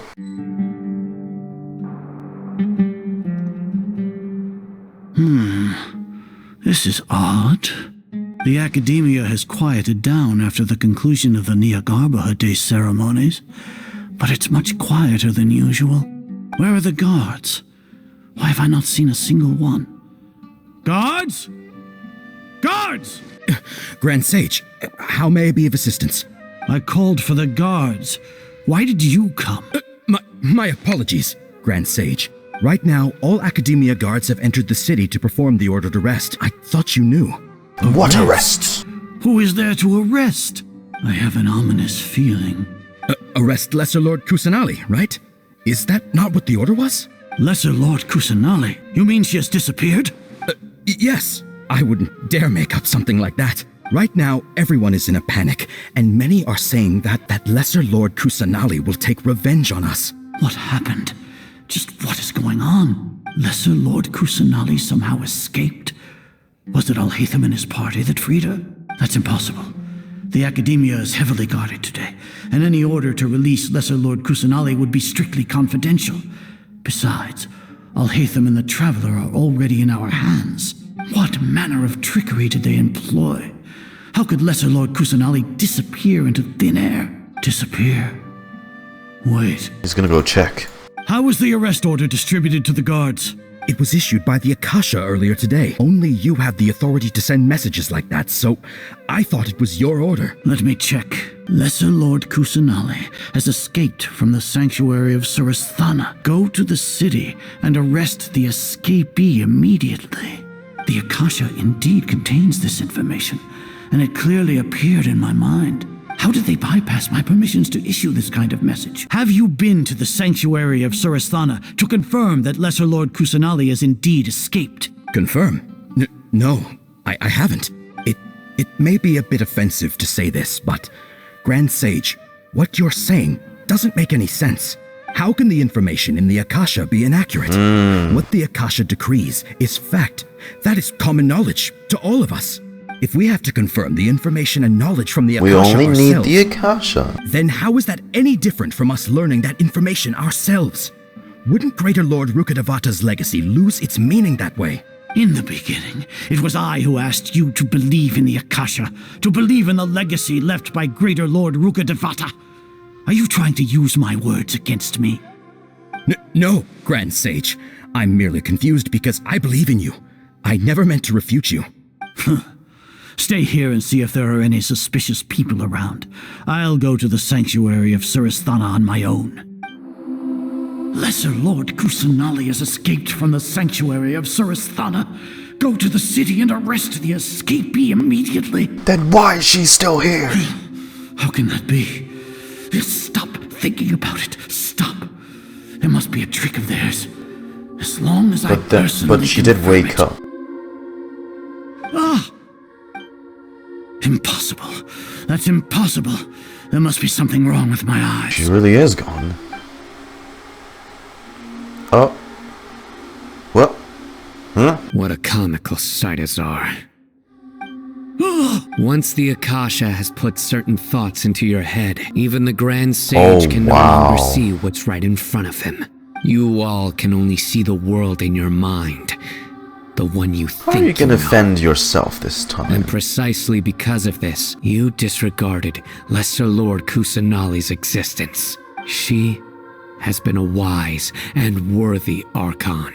Cyno, have you been waiting for a chance like this? The Akasha predicted that you would return to the Academia to confront me.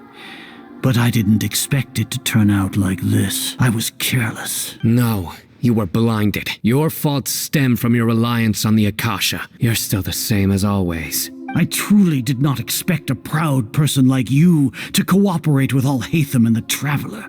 People change, Azar. Admit it. The Akasha can't predict my actions anymore.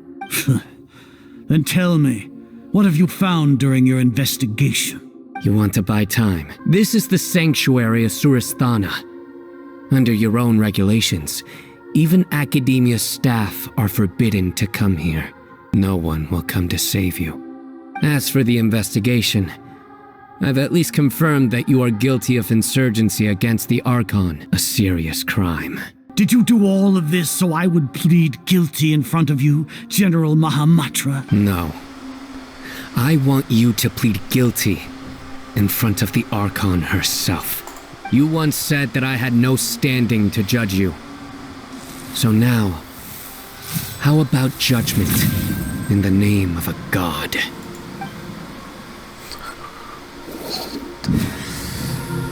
Oh. Meanwhile, holy shit, we're jumping between a lot of scenes. There we go. Alright, next phase of the plan. Here comes your savior. Our goddess Dehya. Thank you. Paimon just knew you would come to rescue us! You were scared out of your wits just a moment ago. You two really owe me some big thanks. I had to search through who knows how many guards to find the key here. It felt even more tiring than whacking them. I'm exhausted. I'll pay back my gratitude with all the wishes once you come on the banner. Things in the city and on Cyno's side are both going well. The guards that stormed out of the academia are all taken care of. The Corps of 30 is in charge of the city's defenses, but we already talked to Asfand.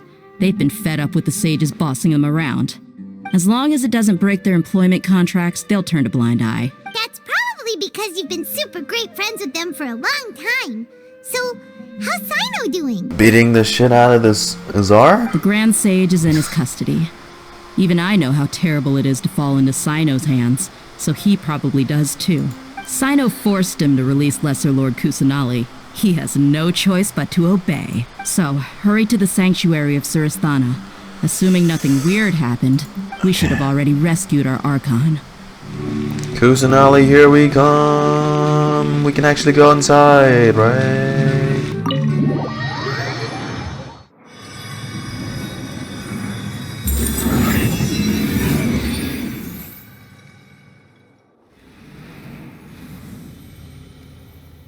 We're not done yet. Nahida! Should I say, it's nice to meet you? Or hello again. This is the first time we've met in real life. Before, we've only met in dreams, consciousness, or when I was in someone else's body. Not the ideal occasion, but yeah, we finally meet Nahida. Thank you so much for coming to rescue me, but I also need to apologize. What for? During this time, I did some self-reflection. My sense of inferiority and yielding to the academia led to all of this, and created so much trouble for you all. Don't worry about it. You've also helped us a lot. You deserve to be freed. Exactly! We're here because you're a good Archon and one of our friends! Thanks, you two. Amazing. So this is how it feels to walk out of that cage with my own body. It's like I just had an endlessly long dream. I can't even tell if I just woke up or was only now born into this world. My concept of self has become so clear.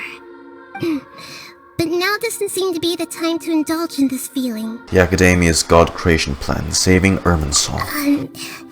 This is really embarrassing. You all just rescued an Archon, and now she needs your help to save her country, and even the entire world. Just another day as Lumine. For all the things the Academia did to me, and for all the folly it committed in the name of wisdom, as their Archon, I will make them pay. Bash them to bits. Finally standing up for yourself and not letting people walk all over you. I understand now. To be a better Archon, I first need to better myself. If you haven't even figured out how to be a caterpillar, how can you be a butterfly? Analogies. This is knowledge that only you yourself have discovered. I need to make some preparations. Since I'm now free, I can establish a direct link to the Akasha and control it. First things first. I need to remove the restrictions that the doctor put on me in the Akasha. After that, I'll make some adjustments and revoke the sage's permissions. The Akasha will then be like how it originally was, only operable by... So I'm pretty sure Dottore's plan is falling apart now. If we don't stop the God creation plan in time, we'll be in for a tough fight. Oh, I mean, did you watch the trailer? Oh, also, this is for you. Oh, rabbit. It's a small device I put together just now. You can think of it as an upgraded Akasha terminal. You may not need it right now, but it should be helpful in certain situations. Wait! This thing has the same characteristics as Paimon! We're both small things that float! Oh, all the things that make Paimon special got copied! When Paimon appears with the Traveler from now on, people won't remember Paimon because she isn't unique anymore! Are you actually upset? It looks completely different from you. It's alright, Paimon. It can't replace you. It's only a flying device, but you're the Traveler's irreplaceable friend. You're so good at comforting people, Nahida. If only the Traveler was as smart as you. By the way, there's something I need to confess. Even though I'm the Archon and in control of myself again, I'm not very good at fighting. You may have heard that an Archon's power is derived from their people's faith. However, I'm not as well loved as Greater Lord Rukkhadevata. If You we will get be into in a time. situation where combat is our only option, I'll have to count on you, and I'll do my best to provide support. Don't worry, fighting is my forte. I've located where the false god is. Time is of the essence, so let's get to it. Okay. Oh, shit. Oh, Duous Foundry. Oh, shit. What is this place? Is this really the way we need to go? This looks like the design inside the rune golems. Wow. Who would have thought there'd be a place like this hidden right slap bang in the middle of the city? The sages wanted to realize their god creation plan without being discovered. The safest and most convenient way would be to build within the academia itself. Judging from the structure here, the project is a huge undertaking. The sages really saw the god creation plan as their ultimate goal. But this place doesn't look like it could have been constructed by the academia alone. The Fatui under the Doctor sure didn't hold back. They provided a lot of technological support. It's to help one of their own harbingers become a god after all. Yeah, or else they wouldn't have been that generous. Is that it though? I've always felt that this Doctor is different from the academia sages. He doesn't seem to share their sense of urgency. Instead of being interested in the end product, it's like he's enjoying the experimental process. This is like the theory I watched. He's using him as a test subject. He's only experimenting on Scaramouche, this god. So, this Fatui that they're trying to turn into a god is called the Balladeer? We had previously come into contact with his consciousness. He harbors particularly strong obsessions. Oh yeah, you One might is say. the desire for a gnosis, since he was created to be the vessel for one. The other obsession is probably related to his past. I can't quite explain it. Paimon knows that he was a prototype puppet for the Raiden Shogun before he became a Fatui Harbinger. That's why he wants a gnosis so badly. There's no way he'd willingly be a test subject. Now with that temper and ego of his. It sounds like you know the At most, quite he'd well. be some edgy Gundam model.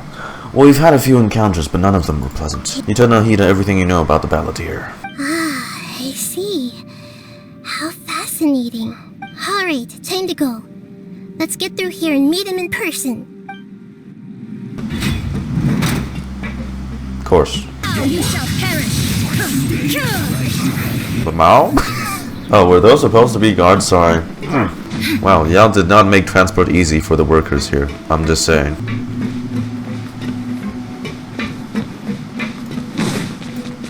Oh, shit. Oh. The pattern on the ground seems all messed up. Let's go around and see if there's a way to fix it. Well, where is this gonna take me? This is a very cool domain, by the way. Oh, there we go. Frozen.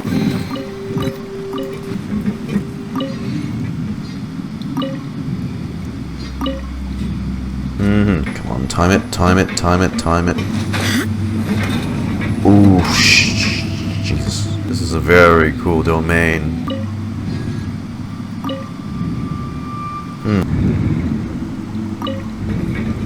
Oh, I see. There we go.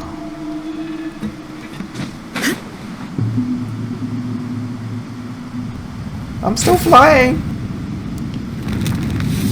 A lift. Oh, we're going up.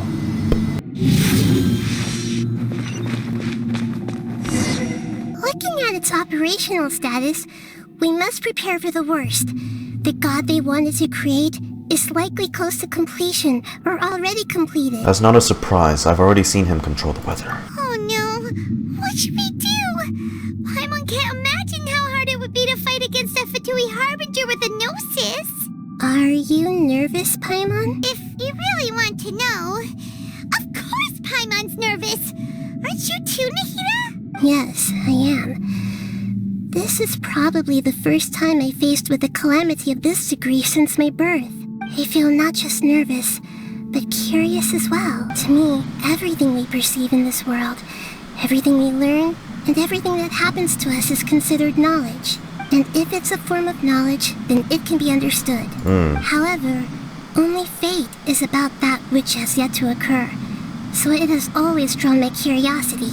So to me, fate is the ultimate knowledge. I am also looking forward to it. We won't lose. Agreed. Okay, let's continue on. I can sense his aura from here. Oh, fuck me.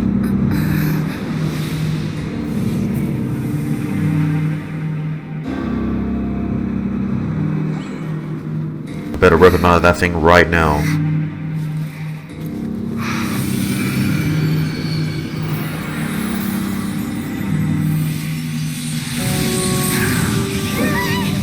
Yeah, he's gonna reject it.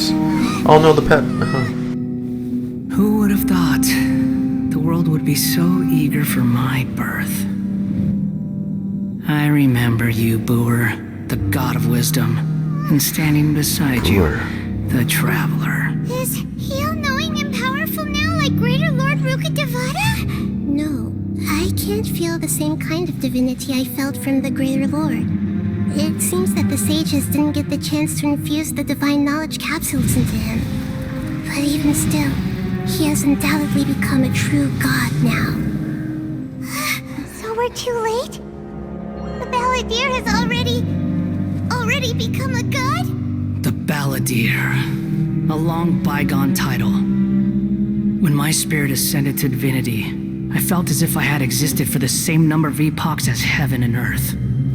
Looking back, the existence of what once called itself Kunikuzushi appears infinitely small and ugly. Wow.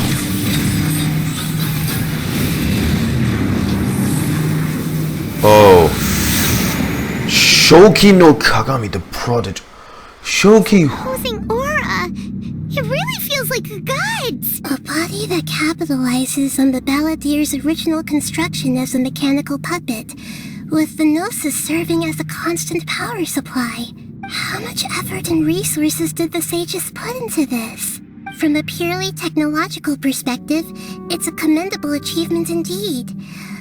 It's no exaggeration to say, this is the culmination of human wisdom. You sure are something, dishing out compliments at a time like this? But I don't think he's reached the spiritual height of a god. So he's still the same, the old Balladeer on the inside. I'm not sure if that's a good or bad thing. Strife is engraved upon every god and every gnosis brought forth into this world. Everlasting Lord of Arcane wisdom. Can you feel it? The exhilaration of such power, and the thrill of anticipation for our contention. Nahida wouldn't feel the same things as you! Do you not realize that you are interrupting a conversation between gods?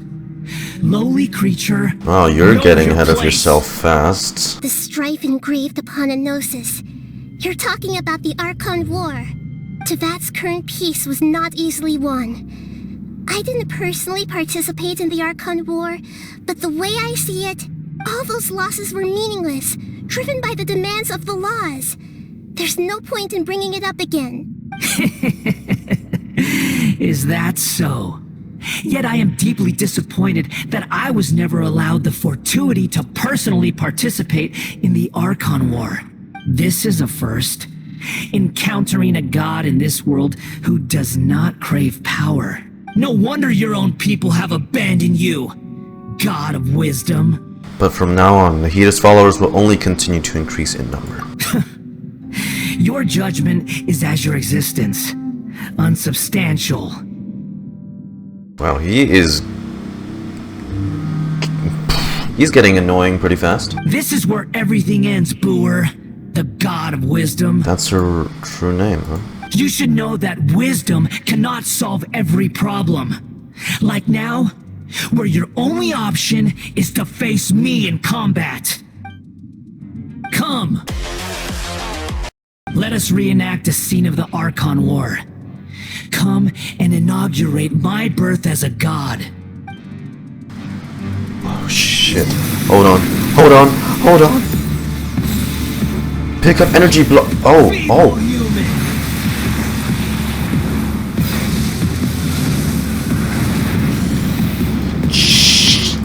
Ah! Okay.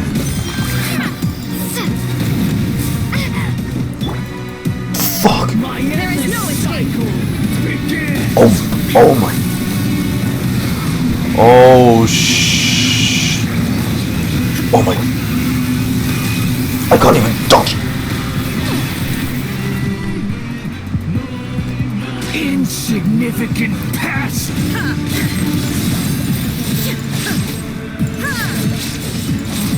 Oh, this music. Insignificant pest.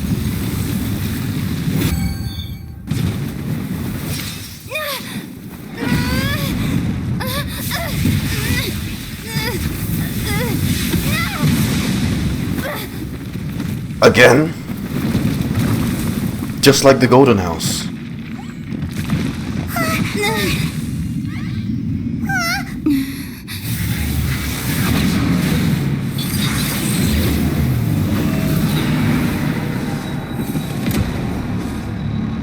Oh.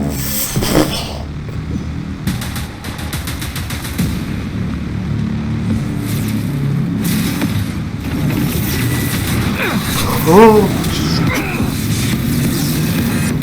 Oh my god, this is too much. Burn to oblivion.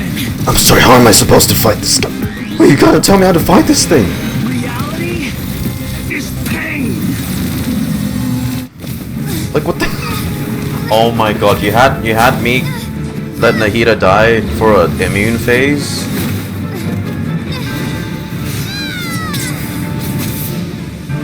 Ow!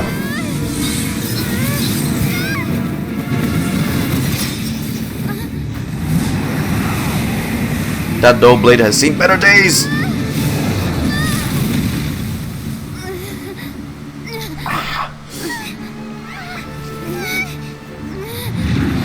Oh my god.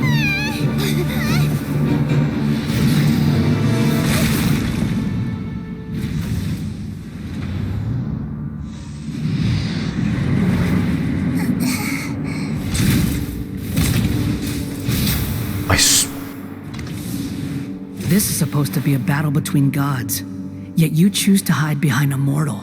And now, you're acting like you'd sacrifice yourself for a human. Because she Are you having fun proving a false sense of heroism to yourself, Buer?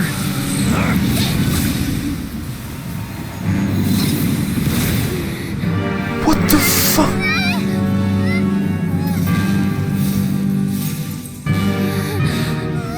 The data collection is almost complete.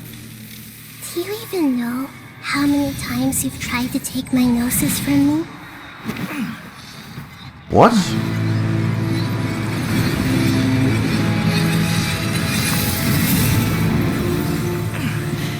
Oh! Oh! We just concluded the 168th loop.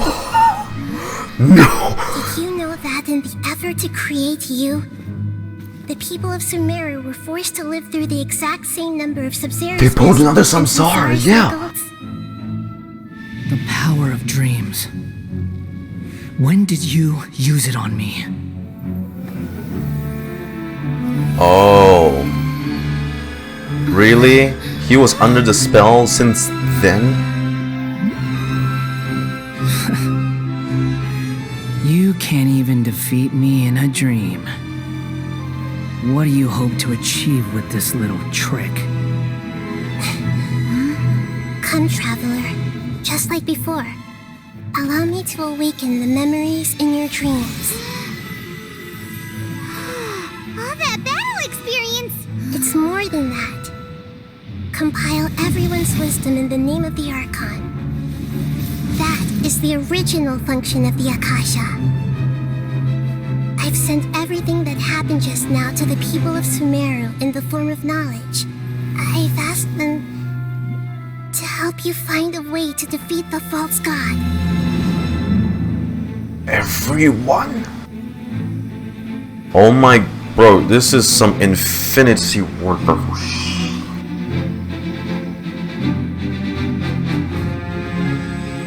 This is so epic. Now, all of Sumeru's wisdom is at your disposal. Brain overload much? Meaningless tricks won't save you. Again.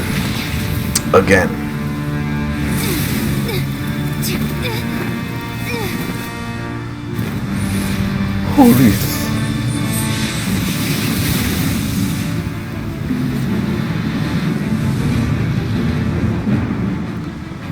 We've seen it all.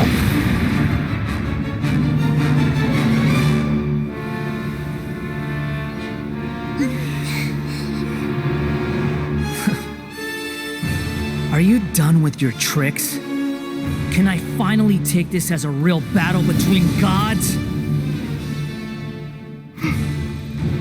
I'll leave this to you, the first sage of Buer.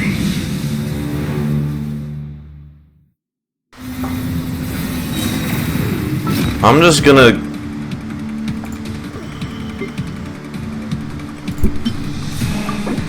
Oh, I'm all healed. Never mind. 1,000 eons, mine to dominate. I still gotta watch out, Jesus. Burn to oblivion. There is no escape. Let's wait for you.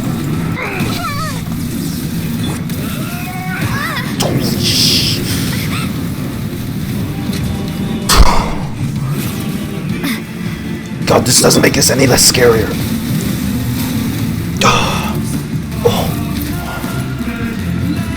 Good riddance, cruel world.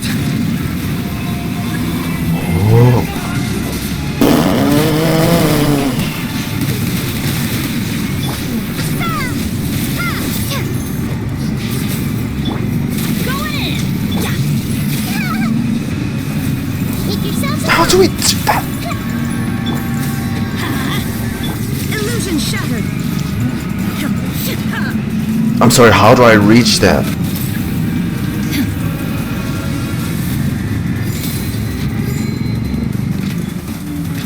Your new god awakens.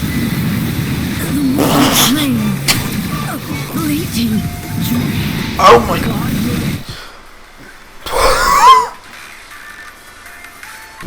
Oh, they're mixing Inazuma's theme together with it. Oh my god, this is so cool. He's almost down though.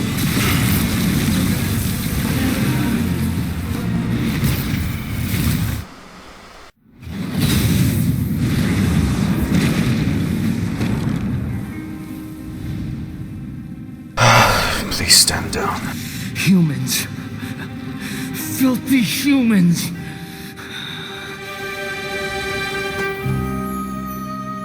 Make him understand. Please.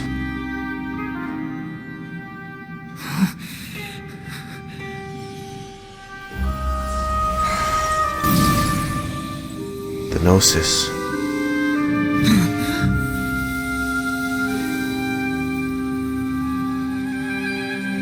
No! Wait! Please! Anything but the Gnosis!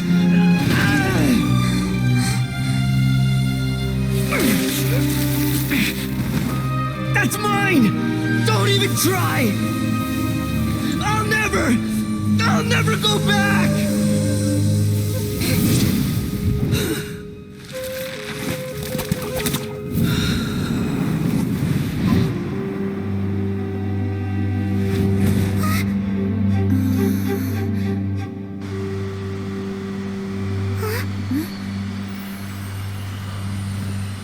We haven't yet found the answer to the most important mystery. Irminsul is still waiting to be saved. With the power of another Gnosis, we may now finally understand the last memory of Greater Lord Rukkhadevata.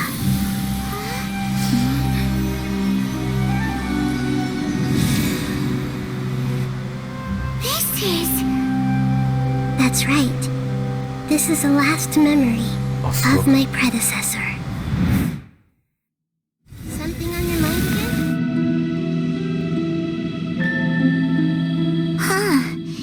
This sure seems very different from what Paimon imagined. Shouldn't Irminsul be in this realm of consciousness? Yes, that is our destination.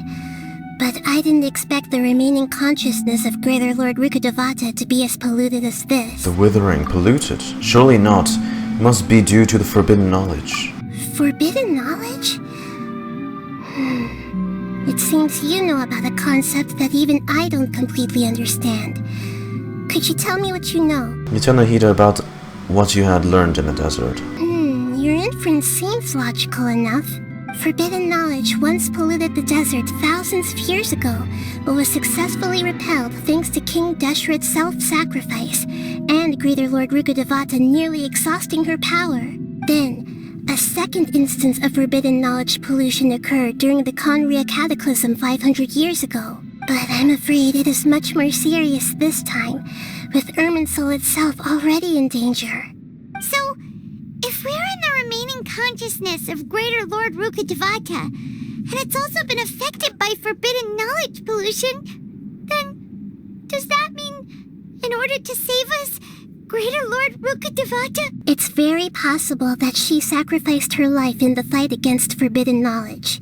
She didn't completely eradicate forbidden knowledge, but if it weren't for her actions, the pollution would have been far more rampant over these past 500 years. The way that everyone, including me, has forgotten everything about forbidden knowledge may very well be due to her restoration of Irminsul. Do you feel sad, Nahida? I'm just sharing her pain. The pollution of her consciousness here is severe. There is madness, chaos, and pain all around us. Did she fight to resist the forbidden knowledge pollution in such terrible conditions, all the way up to her last breath? She even used her last remnant of lucid consciousness to leave a clue for us to follow. By clue you mean the words "world forget me"? Yes. Her words were distorted by forbidden knowledge, so that's all we could hear. But now, we have a chance to find the answer to this mystery. We can cross the polluted consciousness until we found the right path to meet with her lucid consciousness. And then, we'll let Greater Lord Rukkhadevata tell us the truth in person. I hope we can use that truth to save everybody. Each of us need to be mindful of the state of our own consciousness while we are here. Even with the Gnosis' protection, we must always keep a clear mind. Otherwise, we could go mad at any moment. That's so scary. We must have incredible willpower. Don't worry. It should be easy enough for you to keep that mind of yours clear, Paimon. Let's go. What does that mean? You calling her dumb? And so we continue.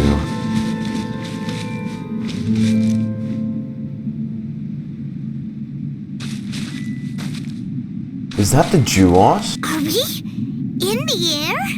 And why is there a huge boat? That's the boat of consciousness. The Duos. Which symbolizes reason here. Its course is the direction our consciousness is traveling towards. If we lose control over our consciousness, we will fall into madness. So let's make sure the boat stays on course. Wow! What are these? The monsters seem to have been affected by them. Why is there even monsters here? Like, to begin with, I don't get it. Okay, that... To control the boat of consciousness, we need to find the helm first. Steering wheel. Are we gonna move? We changed direction. Are we still going the right way, Nahida? Judging from the current route, the boat of consciousness will soon take us out of here. Towards the moon.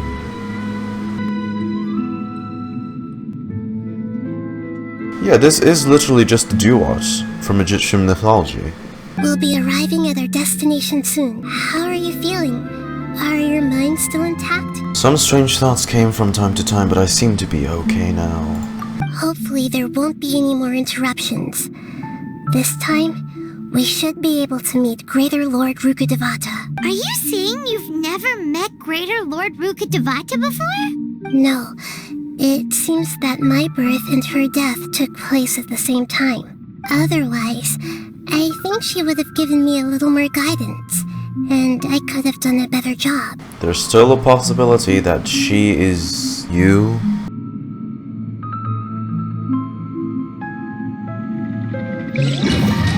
So, is this the place you were talking about? The base of Irminsul? We're here again.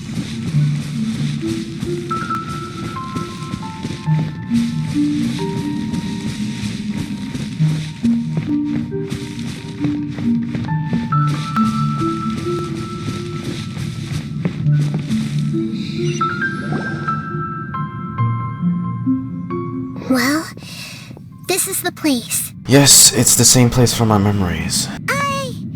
We're here to find Greater Lord Rukkhadevata, right? But the one standing over there is... That's just you. Is that... me?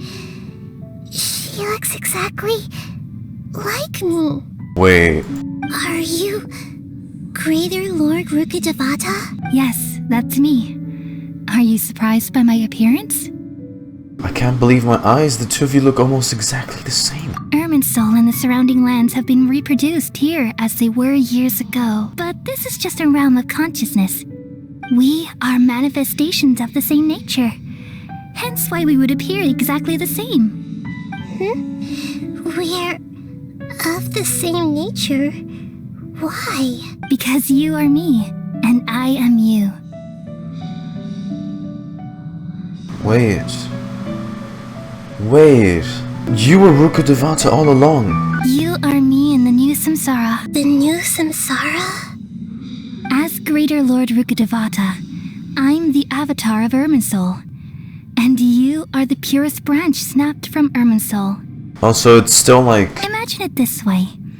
Even if a tree dies, its branches will eventually take root and grow, continuing the tree's life in another form. I'm merely the remaining consciousness of Greater Lord Rukkhadevata. The real me has presumably died a long time ago. Yeah, okay, so in some extent, Nahida is still her own person.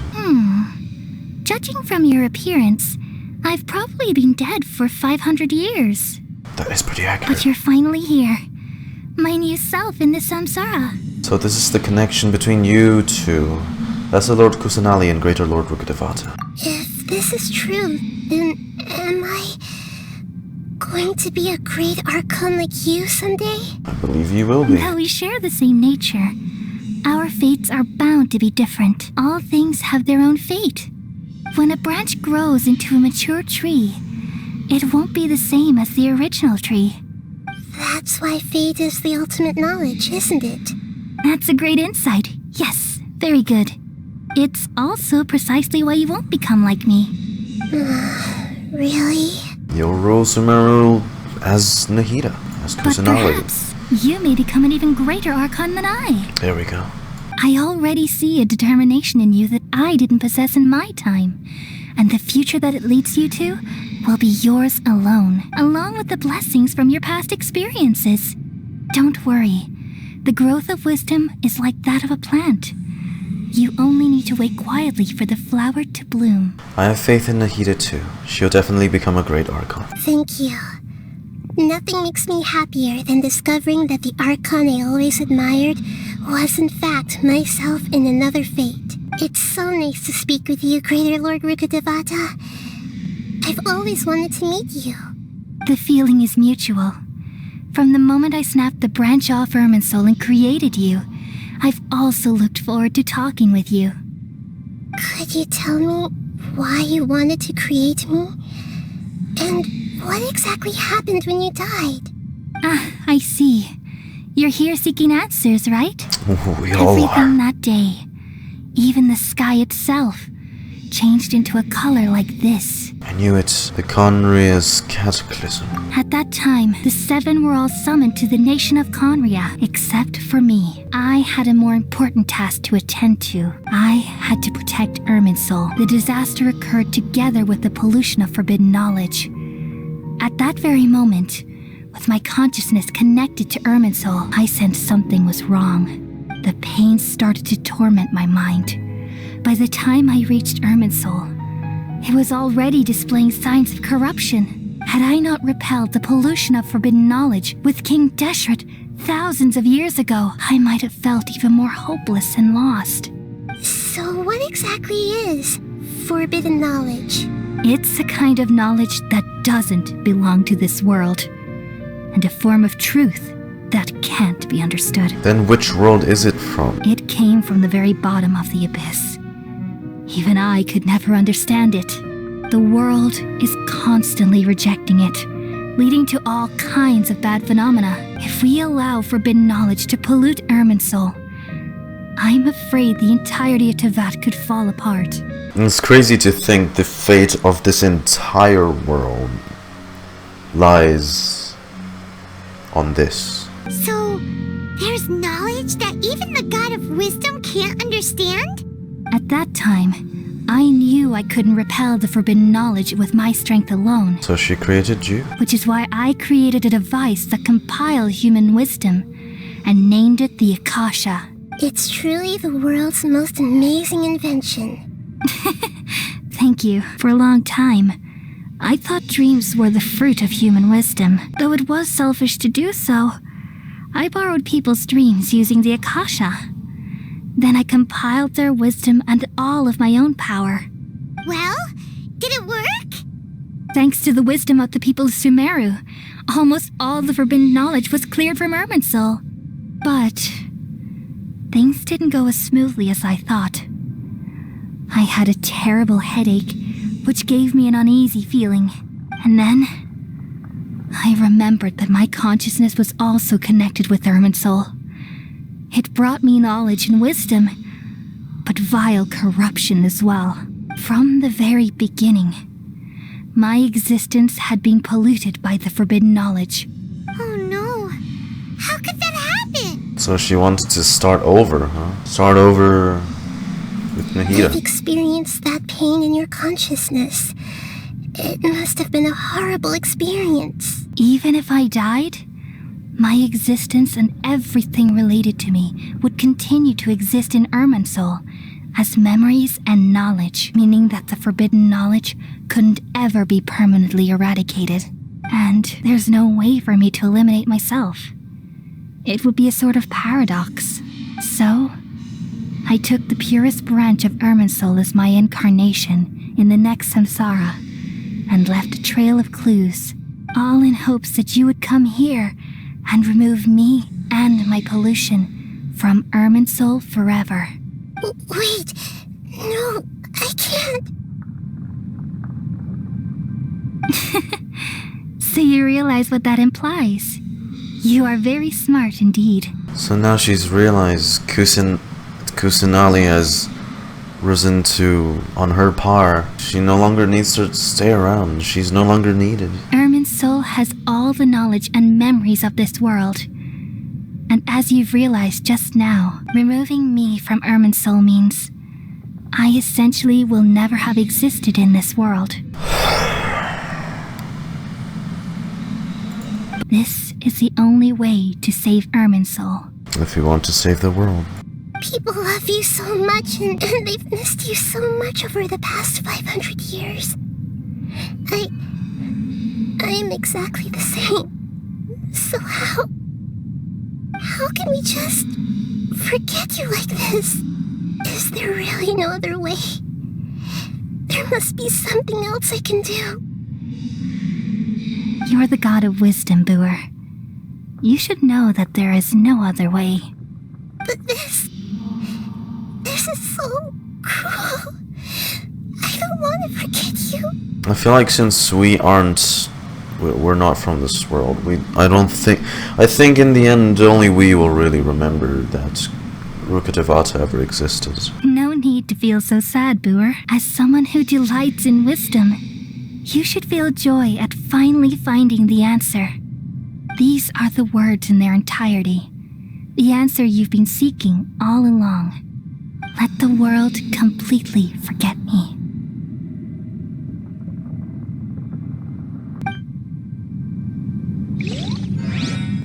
That was what you want. We all nestle under the great tree of wisdom, peering out to perceive the world. From the earth and from the rain, we perceive its wonders, until we become a white bird to perch atop a branch, and finally snap off the most important leaf. Once upon a time, I alone dreamed in this world. In my dreams, everybody would also dream after they fell asleep. Wild and wonderful thoughts would emerge from their minds. Some tumbled to the ground, and others floated to the sky, connecting all things in the world into one dazzling net. Among a plethora of worlds were numerous smaller worlds, all of fate, finding within the tapestry their brilliant glow. I gradually understood that these indescribable and constantly changing things are the most profound things in the world. Only they can completely repel the madness. Only dreams can awaken consciousness from the deepest darkness.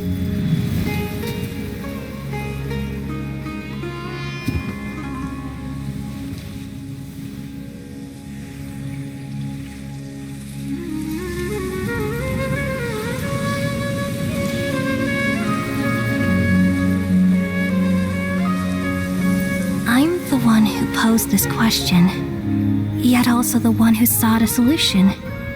Saving the world with the dreams of the people used to be my answer. And now, you've also found your own answer, and I shall return all the dreams to the people.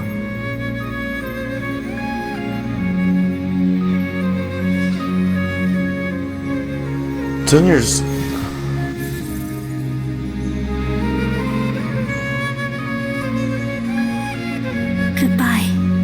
People of Sumeru, may you be blessed tonight with the sweetest of dreams.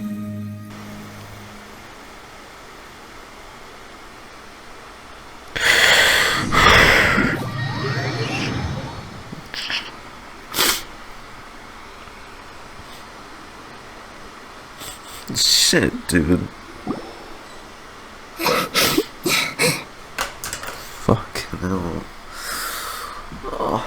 Does she even remember her? Is she gone from her memories as well? At least they're all cured now. If she never existed, Azar would... fucking... shit. Nahida, are you alright? I'm alright. I'm just a little confused. She's confused why she's crying in the first place, right? We've just saved the world, right? So why am I crying?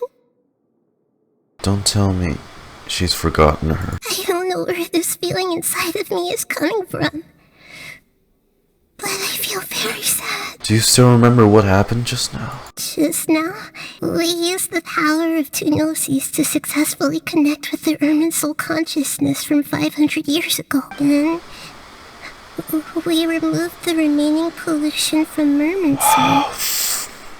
Yeah, only we remember now. She's forgotten her. Did I manage to remember because I'm not from this world? Yeah, what's wrong? Weren't you there just now? Paimon doesn't seem to remember either. Has everyone really forgotten Greater Lord Rukkhadevata? Paimon's also from this world. Should I tell them the truth? Oh! What's that sound? I feel super sleepy. Whoa, whoa, whoa, whoa, whoa, whoa, whoa.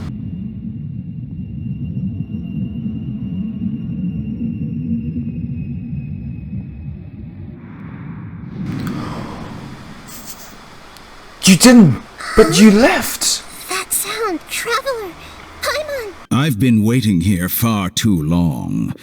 But finally I have the chance to be alone with you. All the precious time I wasted has finally paid off. You left! Why are you here? Doctor, what have you done? Just a type of sound wave that can quickly put defenseless people into a dream. As I expected, it doesn't have any effect on gods.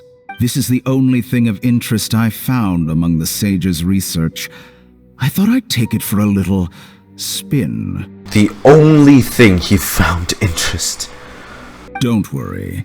I know you would never forgive me if I actually killed them. I'm here to negotiate with you. Naturally, I won't do anything dangerous that could potentially No, she's not giving you the gnosis. Negotiate with me? I heard you had already left Sumeru. Why are you here again now? Unless there were two segments here at the same time. I left Sumeru, but I also stayed in Sumeru. He sent two segments. Even the God of Wisdom is restricted by the habits of cognition.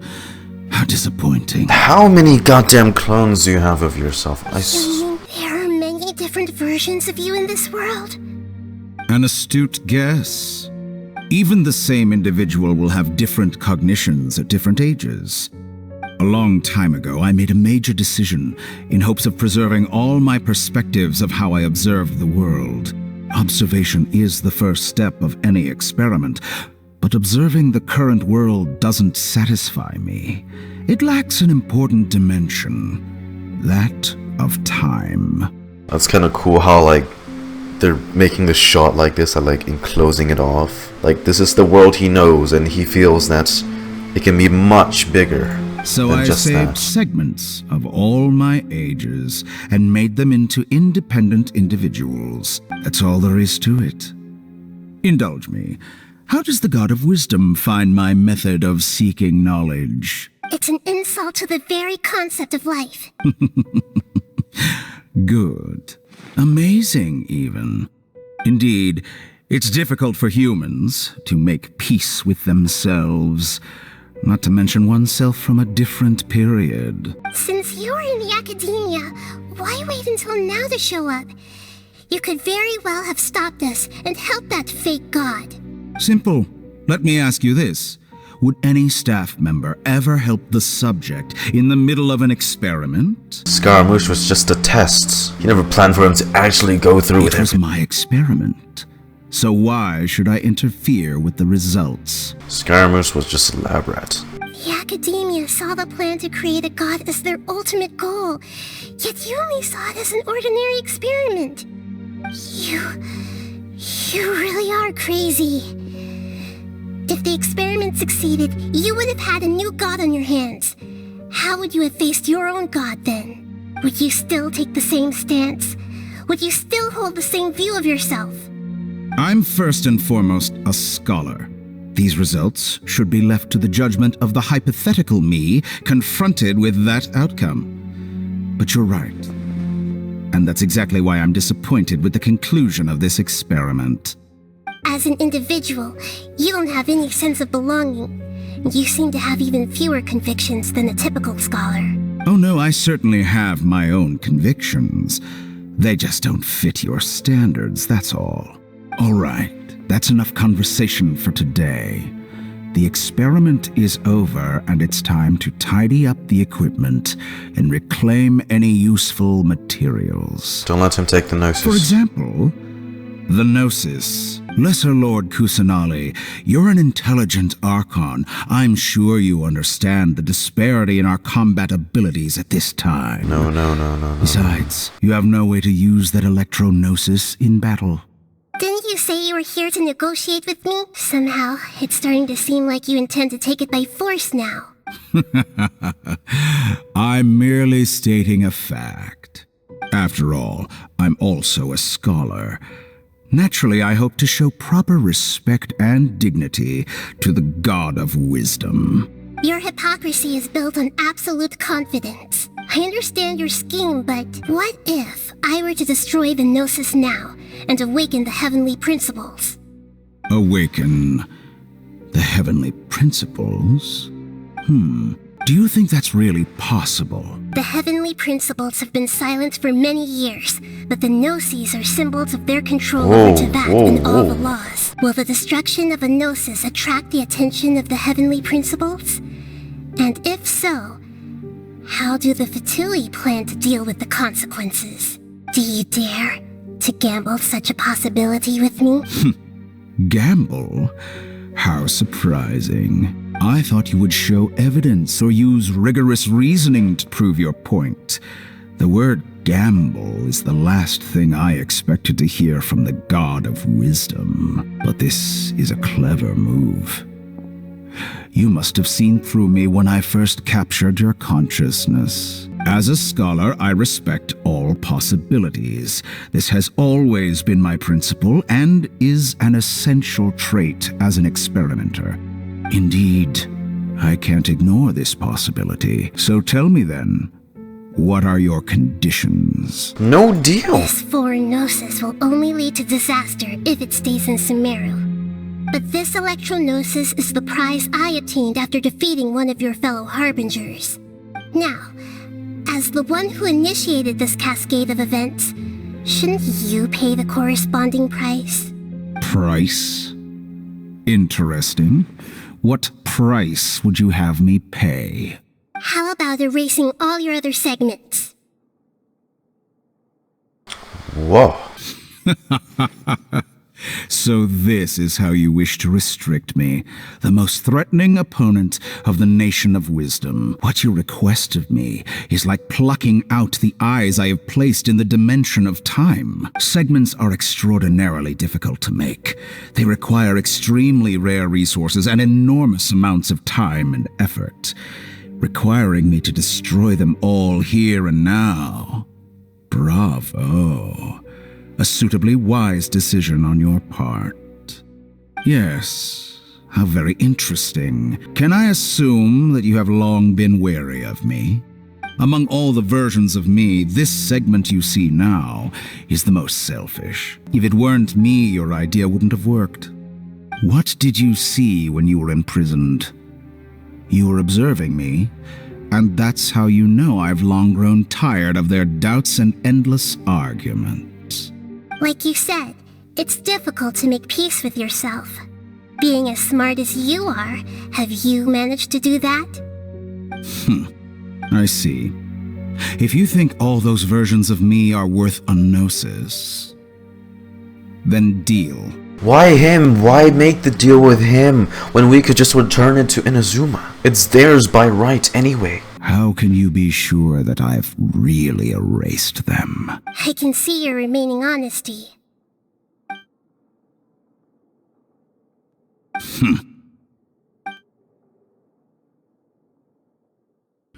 What a ridiculous decision! You can't be serious! How could I have been so short-sighted? You think this is the end? Wait, I'll have You'll make this moment count. You will regret this. Oh, is that the truest version of himself? Well, have you confirmed that it's complete? He can just do that? Or it's like erasing what makes them human and they're just now like a soulless husk? Here, take it. No. The future of Sumeru City will be in my hands alone. I will shut down the Akasha and let curiosity and the thirst for knowledge drive the realm of academics once again. There won't be any further gaps for you to exploit. It truly pains me that my academic achievements have never been appreciated in my homeland. Of course, I have no interest in being rejected by this city for a third time. Another chess piece. And where is your dendronosis? Nuh-uh. Giving him the electronosis was already a big enough of a red flag, no. Don't be greedy, Harbinger of Snezhnaya. No, this is a different transaction. If you intend to turn off the Akasha anyway, then there's no further use for the Gnosis of Sumeru, is there? One trip of you is not getting 2 fucking gnosises. That's too Besides, easy. Isn't it the Archon's duty to deliver what's desired of the Seeker? Oh. Judging from your expression, you don't seem to find the idea very agreeable. Then let's think of it this way.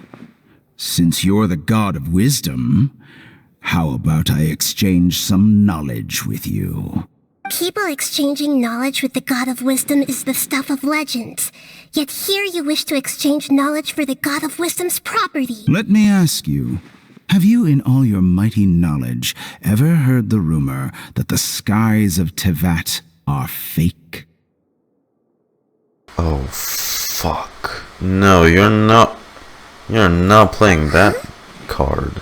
That's the secret hidden by Irminsul concerning the truth of this world. There's no. Is he actually gonna go practice this night with 2 gnosis? Once I finish telling you about this, it will be time for me to say goodbye. With negotiations, we've all gotten what we wanted. I'm very glad I got to meet you like this. Your arrogance may know no bounds, and convictions may mean nothing to you. But I'll still listen to what you have to say. Okay. That's a good deal, though. Like, secrets and dark truths flow to the minds of the wise. Then everything falls silent. Of course they're not gonna tell me what he told her. The next day. That's 4 gnosises now. Are you awake? Kali says it's time for breakfast. Come on, get up! Good morning, Paimon. Good morning! How are you feeling today? Pretty good. On the day we lost consciousness in battle, when we woke up, we found ourselves in Gandharvaville. And Tinari and Kale were looking for us, after us. I heard that it was Cyno who brought us here. Tinari complained that Cyno was already sending people to him, but he has taken a great care of us. After completely exhausting ourselves, we had a good rest here. After a few days, we finally recovered enough to be able to go back out. From what Tinari and Kale said, the Akasha has been turned off completely, and the people of Sumeru will no longer rely on it. Such a big change will certainly affect people's lives, but it will definitely be a good thing. Come on, Traveler, let's go! Good morning! Looks like you're awake. You've recovered now, right? You're cured of Azar. Yep. I prepared some breakfast today. Please have a taste. I hope you like it. It's nice to have you here so we can eat something yummy. Well, Those now are that I've recovered pistachos. from Alhaitham, I'm feeling better than ever. I can even prepare 4 or 5 meals a day now. Okay, that's too much. We gotta go meet Dunyarzad. Come on. Enjoy a yummy breakfast with Kale, who's been waiting for you. Oh, by the way, someone brought a letter for you after you went to sleep last night. Oh, it's from Nilou! We're going to hold a feast at the Grand Bazaar and celebrate Cyno's reinstatement as the General Mahamatra. Hey, I'm guessing Sumeru's less corrupted now, so hey, good for him. As heroes of Sumeru, please be sure to attend. I'll wait for you. The date of the banquet is written on the back. It's in 2 days. You just have to put another ×2 clock turn for me. Oh, I've also heard that you've become heroes here as well. That's amazing. I'm glad people recognize our deeds, but they still took the gnosis, 2 of the gnosises. Oh, before you leave, be sure to inform Master Tinari. Hey, Kale. Everything has been getting better lately, and my mood has been improving as well. You can come find me anytime if you need anything. Thanks for looking after us. You're welcome. I was just doing my duty. Remember to talk to Master Tinari before you leave. Good morning. How do you feel today? We feel much better. How about you? How's your wound, Tinari? I'm recovering well. Thanks for asking. But from the looks of it, you seem to be already busy with work again. It's fine. I'm not that busy, really. The Elazar patients have recovered, as well as Hypatia. For now, I only need to tend to my Forest Watcher duties. It seems once Irminsul started getting better, everything else started to recover too. Yes, but there are still some residual effects. The withering is one example. Though it won't spread anymore, the existing zones won't just disappear. We forest rangers will still need to do the work. I appreciate that's a lot to ask. By the way, we have some good news. Cyno got his position back. I think he knows. This news is hardly new. He had already mentioned it to me before. You mean he was already here? Why didn't he come to say hi to us? He visited once, but he was afraid of disturbing you while you were resting. He just asked me a few questions and left. Then you probably already know all about the celebration feast. Celebration feast? Oh. No, I haven't heard anything about that. Dang, he wasn't invited. Come to think of it, Cyno doesn't seem like the type who'd enjoy a celebration feast. I guess Nilou's only planning on telling him once the festivities are underway. Kale has taken over some of my tasks these days. I don't think she'll have time for it. Not to mention me. You see, some VIPs have come to the forest recently. VIPs? Very important Paimons? Bro, I'm about to just close this game right now. Well, technically speaking, they are former VIPs. The sages involved in recent incidents have begun their training in the Avidya forest, and the people they had previously imprisoned have all been released. Okay, so is your master alright? Yes, he's a little weak, but he isn't injured and his condition is stable. Lesser Lord Kusanali, in her boundless mercy, has decided to spare Azar and the other wrongdoers. Supposedly, they were ashamed of their shallow ideologies and have decided to dedicate the rest of their lives to cultivating wisdom in the Avidya forest. Really? Y'all boys just waltz right back in here like nothing ever happened and just go to reflection meditation phase. I knew it. She was too kind. She was too kind to do anything as ruthless as, like, say, Raiden. Spare your pure soul. When they learned that Lesser Lord Kusanali had defeated the Balladeer and saved Irminsul, they were shocked at first, but also became happy, feeling that the sacred light guiding them on the path of discovering wisdom had begun to shine once again. Is there anything else you'd like to ask about? How's that patient? Ah, yes. Thanks for remembering her. She continued her training in the forest after she recovered. As a scholar, she never slacks off. A lot has happened lately. Kale and I have been busy, but don't worry, we'll take care of ourselves. As for Cyno's reinstatement, the more I think about it, the more I suspect that he just doesn't have a single clue about this feast. Surprise! But this does remind me that Kale and I should find an opportunity to celebrate him as well. He has helped me a lot during this time. And you as well. Thank you. Don't mention it. We'll know Sumeru's arc has finished when Nahida says the usual line of, "Do you have any other questions?" And then there's a list of abouts. That's usually how this goes. Traveler, Paimon! We got your letters, and here we are! You're the best! The other guests haven't even replied yet. Bruh. Huh? Are we the only ones that have arrived? Yeah. I had someone deliver letters to all of our guests. But maybe everyone is still busy with other things. I mean, it almost feels like taking their phone away forever. So yeah, I'd expect them to be slow in replying or just adjusting life. I get it. Sumeru is in an extremely important period of transition right now, but even if your friends are important figures, they shouldn't just ignore your request like this. Nilou is Sumeru's #1 celebrity after all. Of course you're right. You have no idea how happy I am to talk to people with good taste. He can finally brag without getting like locked up or something. Nilou is an absolute favorite among those of us who frequent the Grand Bazaar. For Outlanders, you have a great eye, Master Zubair. Let's have a vote for the most outstanding audience members next time. I think these two may win. Nonsense! It is not for us to determine the value of an audience. But indeed, we could try giving gifts to people with particularly good taste. I heard there's a device in Fontaine called a camera that can record people's appearances as pictures. Such pictures would make superb gifts. Yeah, Fontaine sounds very steampunky. I don't want you giving pictures of me to everyone. I'm satisfied just being able to perform here. If pictures are distributed, them autographs be coming in like mad. Traveler and Paimon, could you help confirm if the letters were actually delivered? Oh, we're gonna visit. This is how we visit all of them. If for some reason they didn't receive the letters, then please tell everyone that there will be a feast here. Okay, we'll go around and check. Okay, got it. Let's go, Traveler. I'll go to the Adventurers Guild later and ask Ms. Catherine if she knows how to get one of those cameras. Yes, please do. I'm sure the audience would be thrilled at the chance of receiving commemorative gifts. It could be our special surprise that we prepare for everyone. She's just gonna turn into Barbara now. I think it's an amazing idea. Who knows? If we take more pictures, they might even become the signature souvenir of the Grand Bazaar. And Nilou will become even more famous. Ha! It won't be long till people are fighting for front row at your performances. I've heard... Hey there! Have you seen Alhaitham around? Yes, it seems Scribe Alhaitham has gone to the House of Dehya. Oh, okay. You should be able to find him there. Of course he's in the library. But you're already the second group of people I've seen looking for him today. He must be quite the busy man. Who's the first group? Oh? Who else was looking for him? Mr. Kaveh was just here asking about him. You wouldn't believe how terrible their relationship is. And now you two are here. Kaveh? Wait, are we actually gonna see Kaveh? No, Kaveh? Oh shit. Oh shit. Oh, real shit. Just put down that worthless book and tell me what happened in the academia. Oh. This is not just some worthless book.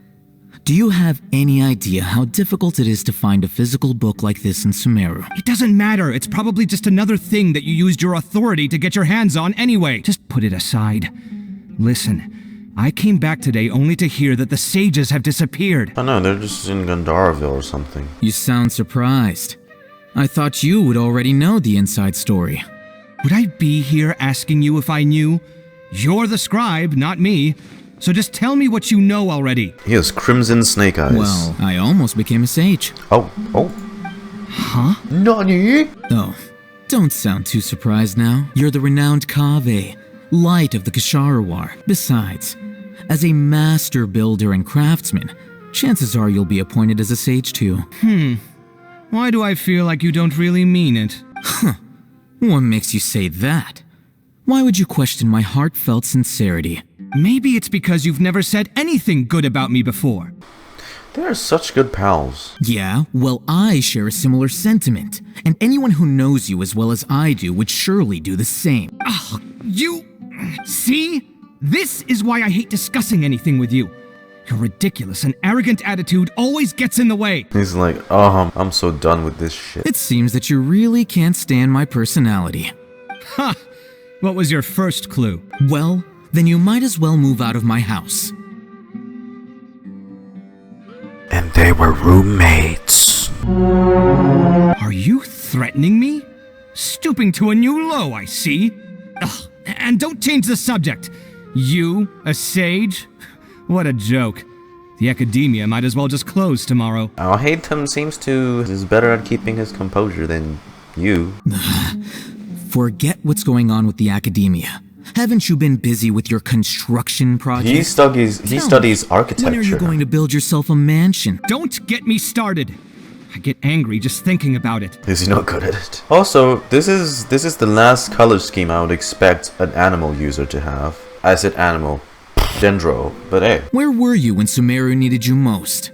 I was in the desert for a large project, but considering Hoyoverse's utter ignorance of architectural and aesthetic matters, you probably wouldn't understand.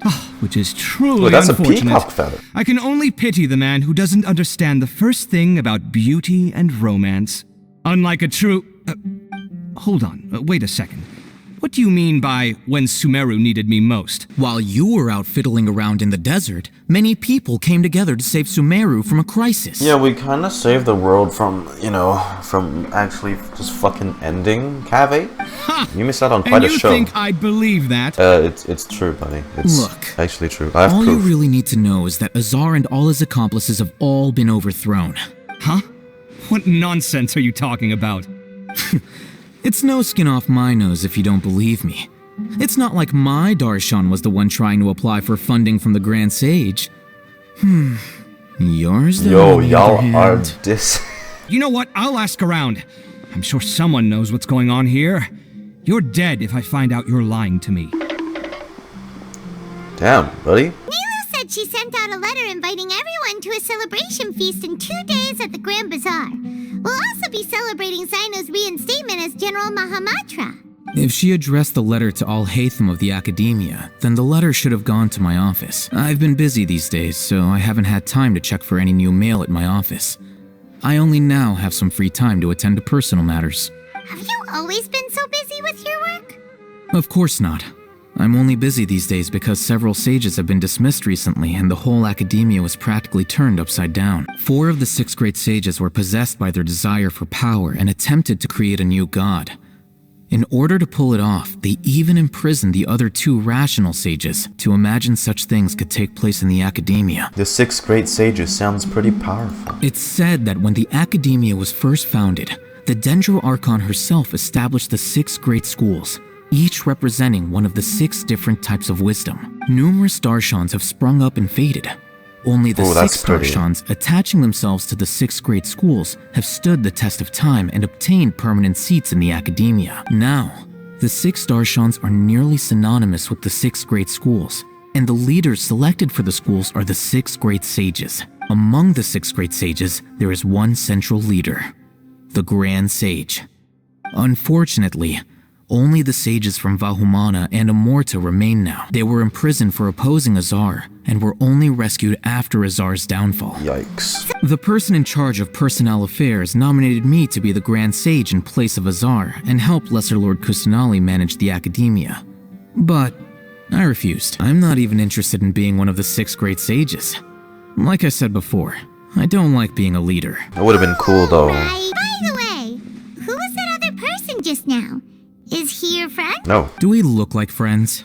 Paimon doesn't know. That's why Paimon's asking. His name is Kaveh, my roommate. And they were You could say he's the representative for Ksharwar scholars. He didn't seem to believe a word you told him. Which is exactly why he always has so many problems. Well, anyway, no matter how busy you are, since you are our planner, remember to attend the celebration feast in 2 days. Alright, I'll see you there.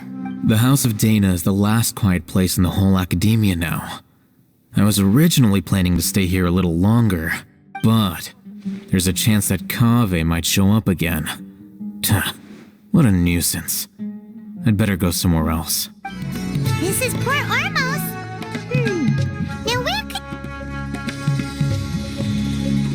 Is that Paimon I hear? Dunyarzad! It's been a while. How are you doing? Oh, I miss her so much. Dunyarzad! It's been so long since we've seen you! We're good, how about you? I'm doing well. I can go as far as saying I have never been happier in my entire life. I don't know if you've heard, but Azar has completely disappeared, and all the patients have recovered. You kidding? Knowing them and the connections they've got, I'm sure they've heard about it. We did witness it happen. Also, hi, Dehya. My lady is feeling better now, so I'm accompanying her for a walk. Why do you still call me that, Dehya? You've already informed my father of your resignation.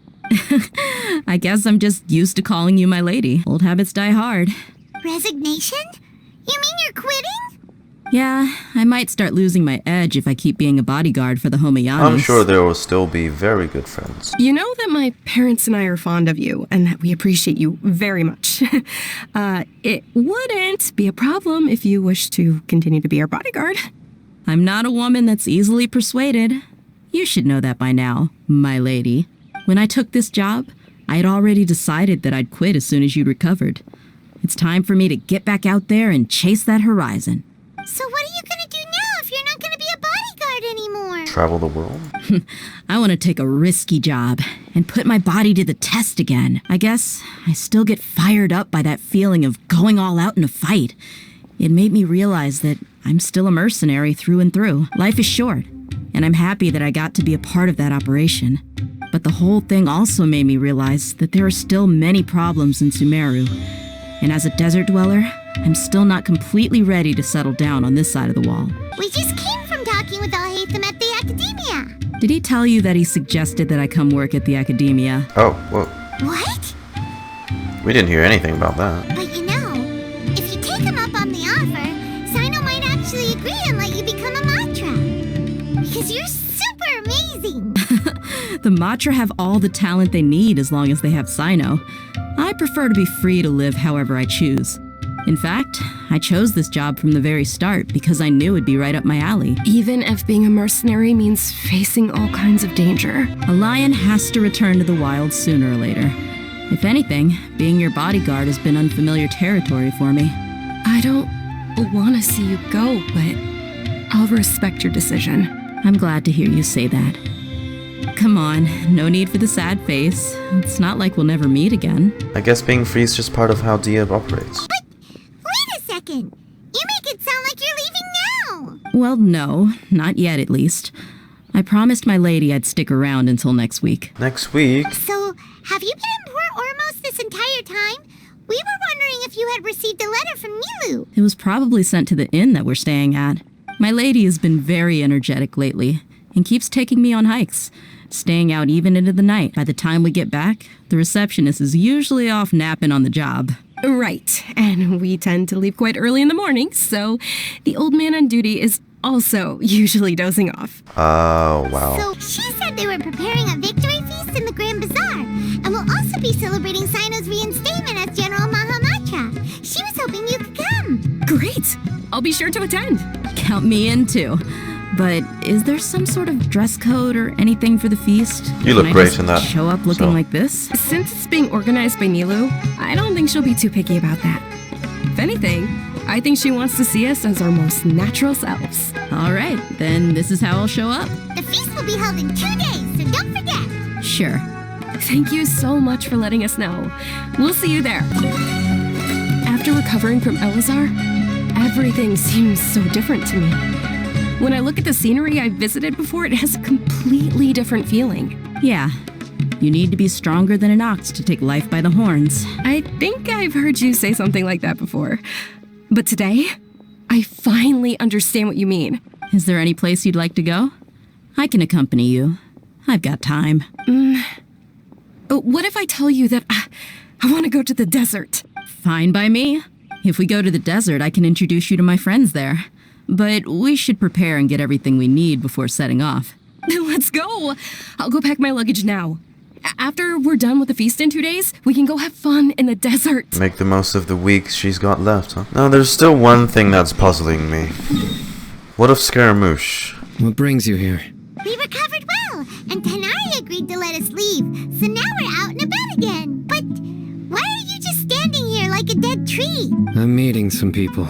Oh, by King Deshret's blessing, my friend suddenly appears in the desert. Sataria! Don't tell me you've run into trouble and need us to help now. Rahman! And... Sataria? Oh, you know me? Oh, this is a long story. You should become a sage, actually. How have you been doing lately? I'm doing well. Many good things have happened recently. Same here. Really, I feel that my whole life has started to shine after suddenly finding a new direction. Oh, tell us everything. Yeah, you go ahead. Alright, well, I suppose I should start by saying I've decided to leave the academia. Oh. Oh, never mind. Scrap that sage idea. You're not going to be a scholar anymore? It's not that I've given up on being a scholar. Instead, you could say I've found a new identity. I will no longer pursue research like a typical scholar, but I have not completely given up on my relationship to knowledge either. I plan to leave the academia and return to teach here in the desert. Oh. Wow! Sataria will return to support education here and teach people from the desert. Oh, that's nice. She can't teach everyone on her own, but there are many of us Eremites all over Sumeru. She came to discuss a collaboration with me and hoped that I could bring her ideas to the Eremites. Yes. It's my hope that the Eremites can help me select a group of smart people with the best aptitude for teaching. I'll teach them, and after they've finished learning from me, they can go educate more people. That is the true meaning of education and the spreading of knowledge. Like she's gonna be the principal. The people of King Deshret suffer from sandstorms, exile, and ignorance. That's a beautiful view. Miss Sataria is more than welcome to come teach here. Her arrival is like a star shining in the desert night. The stars have always guided caravans, thieves, soldiers, and travelers who get lost in the night. They lead those in the dark out of trouble and back to safety. Oh, please. Where's all of this coming from? I'm starting to feel a little embarrassed. You deserve these compliments. Mercenaries are accustomed to danger and don't fear death, which is why we recognize extraordinary actions the common people would easily overlook. What I heard at that time has been haunting my heart, as if there were lightning bolts constantly bombarding my soul. Sataria, you tread a treacherous path, and the longer you ignore it, the tighter the academia's grasp on you will become. Well, what we did. And you know, I take an applause for my excellent acting. These words sparked something in me, and I knew that I had to bring something back to my people after going home. I gathered up the courage to approach the Grand Sage, only to find that he was no longer at the academia. Lord Cyno told me that Azar didn't belong there anymore. Azar has received much-needed punishment. Though, if you ask me, it may have been too light. You probably have already heard. Yeah, we heard. Lord Cyno helped me obtain permission to leave the Academia for the desert, and accompanied me here to discuss collaboration with members of the Eremites. My plan was able to go smoothly thanks to him and Rahman. You're all doing so much for the desert. We must be persistent about this, and maintain these resources to ensure long-term effectiveness. This is the first time in hundreds of years we've had a glimmer of hope. I think this may be the turning point for the desert. Everyone, really. Remember these words. Here lies our faithful priest, Kasala. His wisdom is a miracle among the people, deserving of high praise and admiration. I hope people with wisdom like that priest will rise again among the desert dwellers. Then we'll once again see the wisdom and glory that once shook the world. Nilou wanted to write to everyone, but she wasn't sure where the letters should be sent, so she asked us to come find everyone personally. At the feast, we'll also be celebrating Cyno's reinstatement as General Mahamatra. I thought that was gonna be a surprise, but... Although, judging from your appearance, it seems you've already been reinstated. Paimon thought you would only start working for the Academia after the feast. Celebration? Feast? Oh, so you really didn't know? It's the first I've heard of it. It's rare to see that kind of expression from Lord Cyno. You must not like feasts very much. No, not really. But I'll go. You two are invited as well. Well, I still have a lot to handle here. Besides, I need to look after Miss Sataria in the desert, so I'll have to pass. I'm afraid I won't be able to join you. Although, if you'd be so kind, please give a message to Miss Nilou for me. The message is, I'm sorry for how I treated you before, but now I understand the beauty of your dance. It's like a light shining in the sky. You and the art you symbolize are not only beautiful, but also lively and powerful, so much so that it was prohibited. Please keep dancing, and someday I'll be able to appreciate your art in person. Anyway, our preparation has been going smoothly these days. Can such good things really be happening in the desert? It's almost hard to believe. Yes, even if you can't bring yourself to believe it, you should at least believe in those of us who are working hard to make it a reality. Indeed. Take it one step at a time. There is still a long journey before you. What heartwarming words. Stay asleep. Everybody's already here. Looks like we're the last ones to arrive. Dang, we're late. I'm here. Ah, there you are. Cyno's so damn good evening. Well, look who finally decided to show up. Oh, my bad. Come join us over here. Let's share some great food and drinks, and chat about all sorts of fun things. Everything looks quite good. Oh, there's the chicken, and there's fruits. Fruits.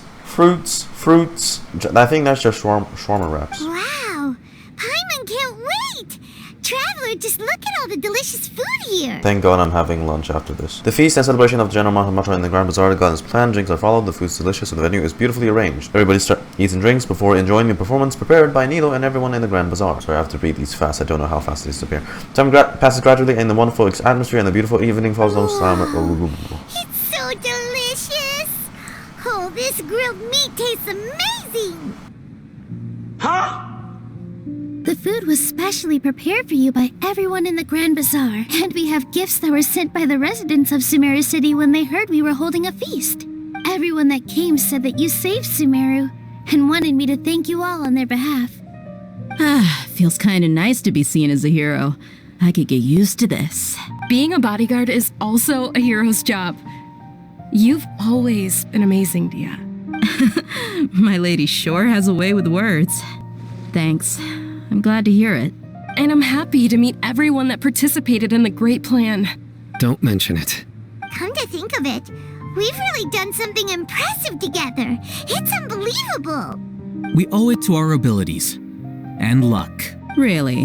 Why do I remember everybody thinking that luck was against us and feeling like we hardly had a chance of succeeding? That's how I remember it too. It's luck that brought us together, and it was luck that let us form a team. Then, it took even more luck for us to formulate a plan and implement it successfully. Everyone played their part, and thanks to everyone's efforts, the performance was a great success. So, would you say we're good actors too? That's one more talent under our belt. It's such a blessing that Lesser Lord Kusanali was able to return to power at the Academia. Yes! Even after being abandoned and neglected so many times, she's finally returned. Returned to the Academia, abandoned and neglected? Uh-huh. Lesser Lord Kusanali once used all her power in a great disaster, which resulted in her losing all her wisdom and memories of the past. The Academia basically abandoned her because of it. That's what they believe. So what they believe is what I thought was actually the truth. This should be something everybody should remember. Huh? You look surprised. I didn't say anything wrong, did I? No, everything you said is correct. That's good. Something wrong? Yeah, what's with that face? You knew all of this already. Don't mind me, my mind was elsewhere. Even if those two giants of the Academia are here, I still have to say it. Those sages really have some nerve. 500 years ago, Lesser Lord Kusanali used all her power for the people of Sumeru, and what did they do in return? It seems that everyone forgot Greater Lord Rukkhadevata. Their understanding of Sumeru's history also changed. Everyone believes that Lesser Lord Kusanali has been Sumeru's Archon all along. Maybe I'm the only one in all of Teyvat who remembers the Greater Lord Rukkhadevata's ever existed. As the witness of all that happened, I shall respect her choice and keep it a secret for her. Perhaps I shouldn't say this, but their treatment of Lesser Lord Kusanali calls for a more severe punishment. Me too. While we're on this topic, why didn't you accept the Academia's invitation to become the Grand Sage? If the rules of our nation were suddenly cast by the wayside, then it wouldn't be long until chaos ensued. I had no intention of letting their dreams disrupt my life. By that, you mean your life working as the Academia's scribe. Precisely. Wait, is that all? So, that's the only reason why you joined us and came up with all those plans? It's reason enough.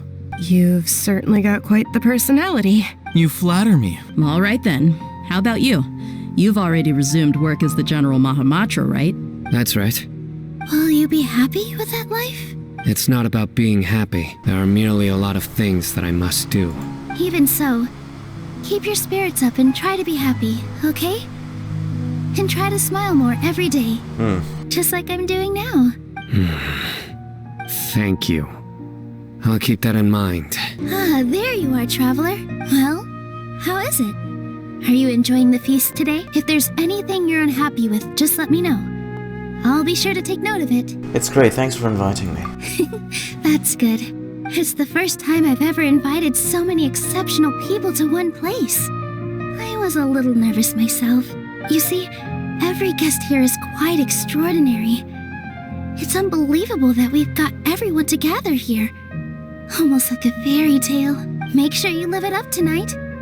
I'll be happy as long as you're enjoying yourselves. You have a message to tell you. You tell Satara's message to Nilou. I'm honored to have her think of me this way. If I have a chance in the future, I would really like to invite her to one of my performances. I can't explain why, but I just feel elated right now. Thank you. I seldom participate in such lively gatherings, but the atmosphere here is quite good. Huh, I thought you might find it boring. No, this gathering today has a unique meaning. The Grand Bazaar is lively because the people here feel happiness from the bottom of their hearts. Unlike the farces at the Academia, that happiness is an emotion that'll be forever alien to those bookworms who have driven themselves insane by studying. I seem to have taken both keys when I left the house. Oh well. Oh no, Kaveh. The atmosphere here is good, and everything is delicious. It must be rare to see you in such a lively gathering. I don't often come to such places, but it feels quite good. I have a lot to handle these days. Otherwise, I could show you around. It's alright, don't worry about us. There's always next time. We're friends after all. This feast is pretty good. I like it. Glad you like it. My lady, the grilled meat over there is delicious. Have you tried it? Yes, I also tried some fruit just now. Oh, they're very sweet. What an amazing place to relax. No wonder everybody likes to rest at the Grand Bazaar. You said it. Oh, look who else is here. Hey. Hello! Oh, I'm so happy Nilou invited everybody. Oh, now I have the chance to meet all the heroes. My pleasure. I'm glad we could come. Hey, less of that polite chit-chat and more eating and drinking. The feast is about having fun, not stuffy formalities. You're tired? Hey, what's wrong? Your head is starting to droop. I'm suddenly feeling a little sleepy. Feels like I'm about to nod off. Hey, you can't just fall asleep here. Paimon will go find something delicious for you to eat. You'll wake up once you've put something yummy in your tummy. Really? Of course. Just wait here for Paimon.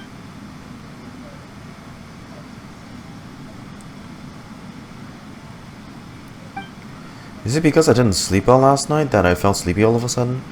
Or is it because I'm too full? Is it Nahida? Well, it seems like someone is there.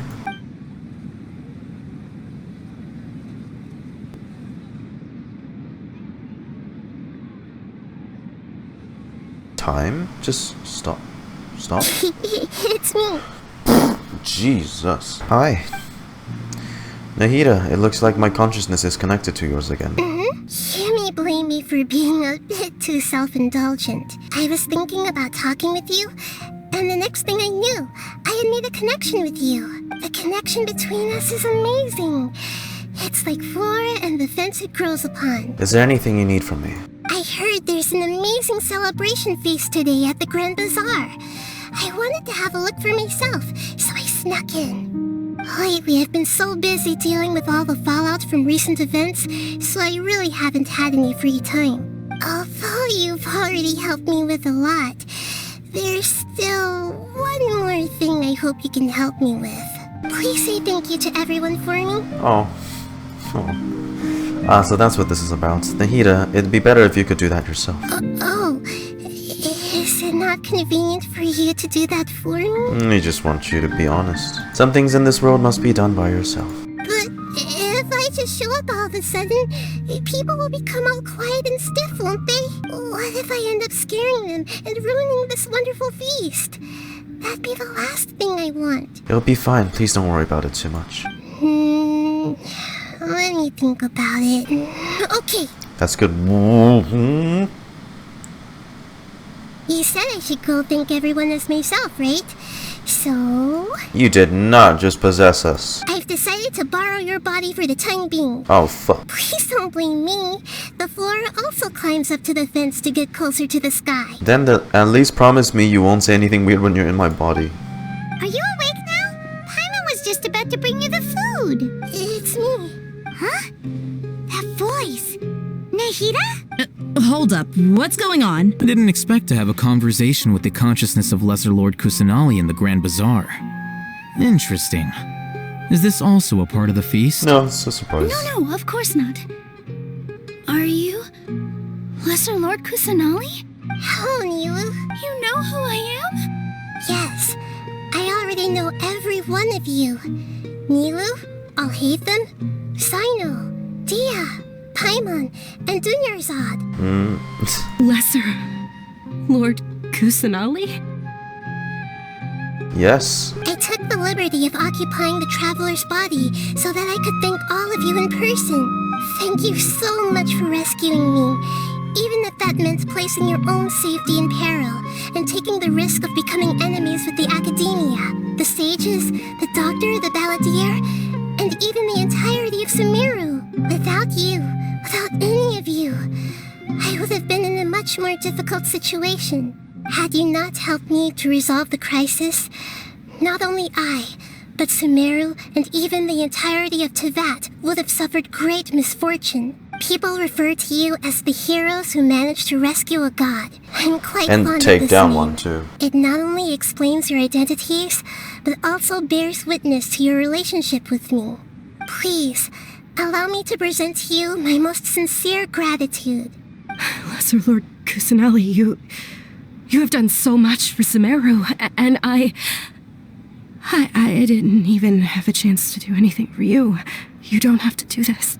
Her voice actor is so good. Dunyarzad, the suffering you endured during your illness is also proof of you being with me and praying for me. Thank you. You don't need to be so ceremonious. It's always been my duty to protect you. This is how the relationship between the Academia and Dendro Archon should be. We just did what was necessary and set things back on the right path. You're an Archon, but you act so humble. You really don't need to be so polite with us. I'm honored to have been able to take part in this plan. I hoped you liked the dance I dedicated to you. Thank you, all of you. Thank you so much. You deserve it all. See, just like I said, everyone is happy to meet you. Yeah. Nahida shows up for a surprise visit and brings the feast to its climax. Sincere joy flows in the hearts of everyone present. A warm atmosphere of talk and laughter carries on late into the night, and the feast ends on a perfect note. Alright, since you're awake now, should we go and have a chat with Nahida? The final chat. Should be in the academia right chat. about now. Oh, here we go. We're about to finish. Oh man.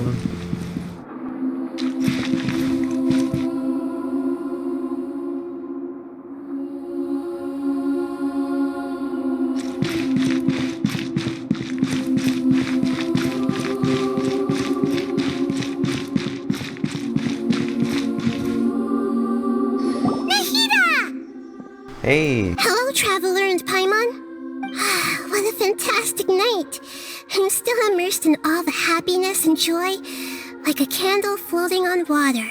So are we, and that's why we're here to talk with you. Is there anything you want to know?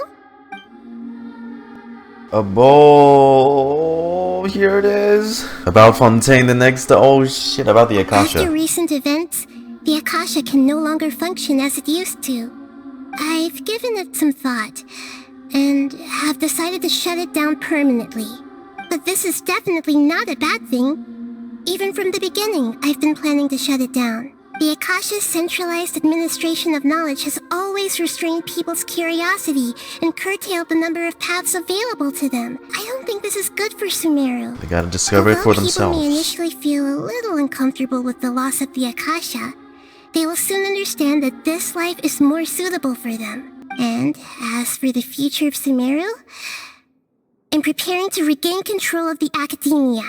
The former sages have received their punishment, but the new sages have yet to be selected. I will oversee the process personally. I hope that the new 6 great sages will be more focused on academics. Sumeru needs such leaders more than ever. The other big issue is the people of King Deshret. All the residents of the desert, in fact. They have been mistreated for far too long. I've already taken some measures to address this. It will take some time to rebuild everything, but no matter if it's culture, friendship, or trust, we will rebuild it. About what happened after I fell asleep that day. You mean, what happened after the doctor put you to sleep? Did you take the gnosis? Not exactly. The top-ranked Fatui Harbingers, up to number 3, possess power comparable to that of gods. I was no match for him in that kind of situation. However, in spite of the bad situation, I still managed to make a fair deal with the doctor. I'm sure you remember the entity that changed your fate, the Heavenly Principles. In fact, the Heavenly Principles has been quiet since the Conria disaster 500 years ago. I used this point as leverage against the doctor. I told him that the Heavenly Principles may be awakened if I destroy the Gnosis. Although it's just a bluff, he still fell for it. I assumed that the Heavenly Principles wouldn't just stand by and let such extensive damage to its laws take place. And as for what I exchanged for the Gnosis, the exchange served as both punishment for the doctor, as well as a boon of new knowledge that I couldn't refuse as the God of Wisdom. About the Balladeer. He's still in a coma. I've hidden him like how one would hide a feather. I know you have many misgivings about him, but as someone who had become a god, he has retained a number of very useful features. Don't worry, I'll keep an eye on him and make sure he doesn't do any evil. Let us see him, though. In addition, there are still some mysteries left in him. Some things may be very clear from my perspective, but he is still yet to understand them himself. His future will be determined by fate. About Fontaine, the next stop on my journey. Is that where you're headed next? Fontaine, the nation of justice? As far as I know, that nation operates in a judicial system. Ace Attorney, baby. Does their Archon personally judge people? No, there's a Chief Justice in Fontaine. Generally speaking, the Hydro Archon, Focalor, won't preside over individual trials. However, even then, Focalor will still make herself present at just about every trial. It seems that she just likes to immerse herself in that sort of atmosphere. As Archon, she still reserves the right to influence the final verdict. Anyway, let's just say she's got, I can't wait to see that. Personality. And we're done. I've got nothing else to say. Are you sure? Isn't there something else you haven't asked about yet? Huh? You mean... About your brother. While you were resting at Gandharvaville, I took some time to perform an Irminsul search for information on your brother. But we both came from beyond the Sea of Stars. There shouldn't be any information on him in Irminsul. He did wake up 500 years earlier than us. This is true in your case. Irminsul indeed does not have any information on you. However, there must be something different about your brother. Because, as it turns out, the world has recorded information on him after all. What? There's only one possible explanation. He belongs to this world. What? How is that possible? We journeyed the Sea of Stars all our lives until we came here. How could he possibly hail from Teyvat? Things don't add up. Is there something wrong with my memories? Or is it this world that has done something to him? But nothing about this makes any sense. Wasn't this your first trip to Teyvat? Do you have any further intel? Do you know what he has been through? According to the records I was able to access, your sibling suddenly appeared in Conria. After the Conria disaster, he began his journey through the 7 nations of Teyvat. But just as his journey was about to reach its conclusion, the Irminsul records on him suddenly become fuzzy. What do you mean fuzzy? Did something happen to him? All I know for sure is that somebody, for reasons only they can know, is deliberately obfuscating his fate. And whoever it is, if they can do that, who knows what else they're capable of. Could it be related to the Abyss? But even that wouldn't explain how he somehow comes from this world. Something else I noticed was that according to these records, the Fatui have not classified your sibling as one of the Descenders. The Descenders? Look, I'm sure you must be curious about the information I received from the Fatui in return for my gnosis, right? A very important part of the intel was about this world's Descenders. External beings, ones that don't belong to this world. There were people before us. Traveler, you are Teyvat's 4th Descender. Huh? So the Fatui count 3 other Descenders before the Traveler, and her brother isn't even one of them? That's right. My current hypothesis is that the first Descender was likely what we now call the Heavenly Principles. As for the other Descenders, I still need to verify their existence. It could take me some time. Paimon's head's about to burst from all this crazy new information. And yet, even knowing all this, I'm sure you must still have a lot of unanswered questions. I must say, I truly regret that I can't help you more as the God of Wisdom. Well, you did say much more than every Archon before you, so... There are many questions in my heart as well. I will need some time to go through each one of them. Same here. I'll need some time to reflect on what you've said. And soon, you'll also begin your journey anew and depart from Sumeru. I'm very interested in your future. It's a journey that can't be observed or recorded by this world. If fate is the ultimate knowledge, then your future will be the ultimate fate. Paimon's sure glad we got to meet you, Nahida. The pleasure is all mine. I can't thank you enough. Alright, that's enough talk for today. If you ever miss me, just close your eyes, and maybe I'll appear in your dreams.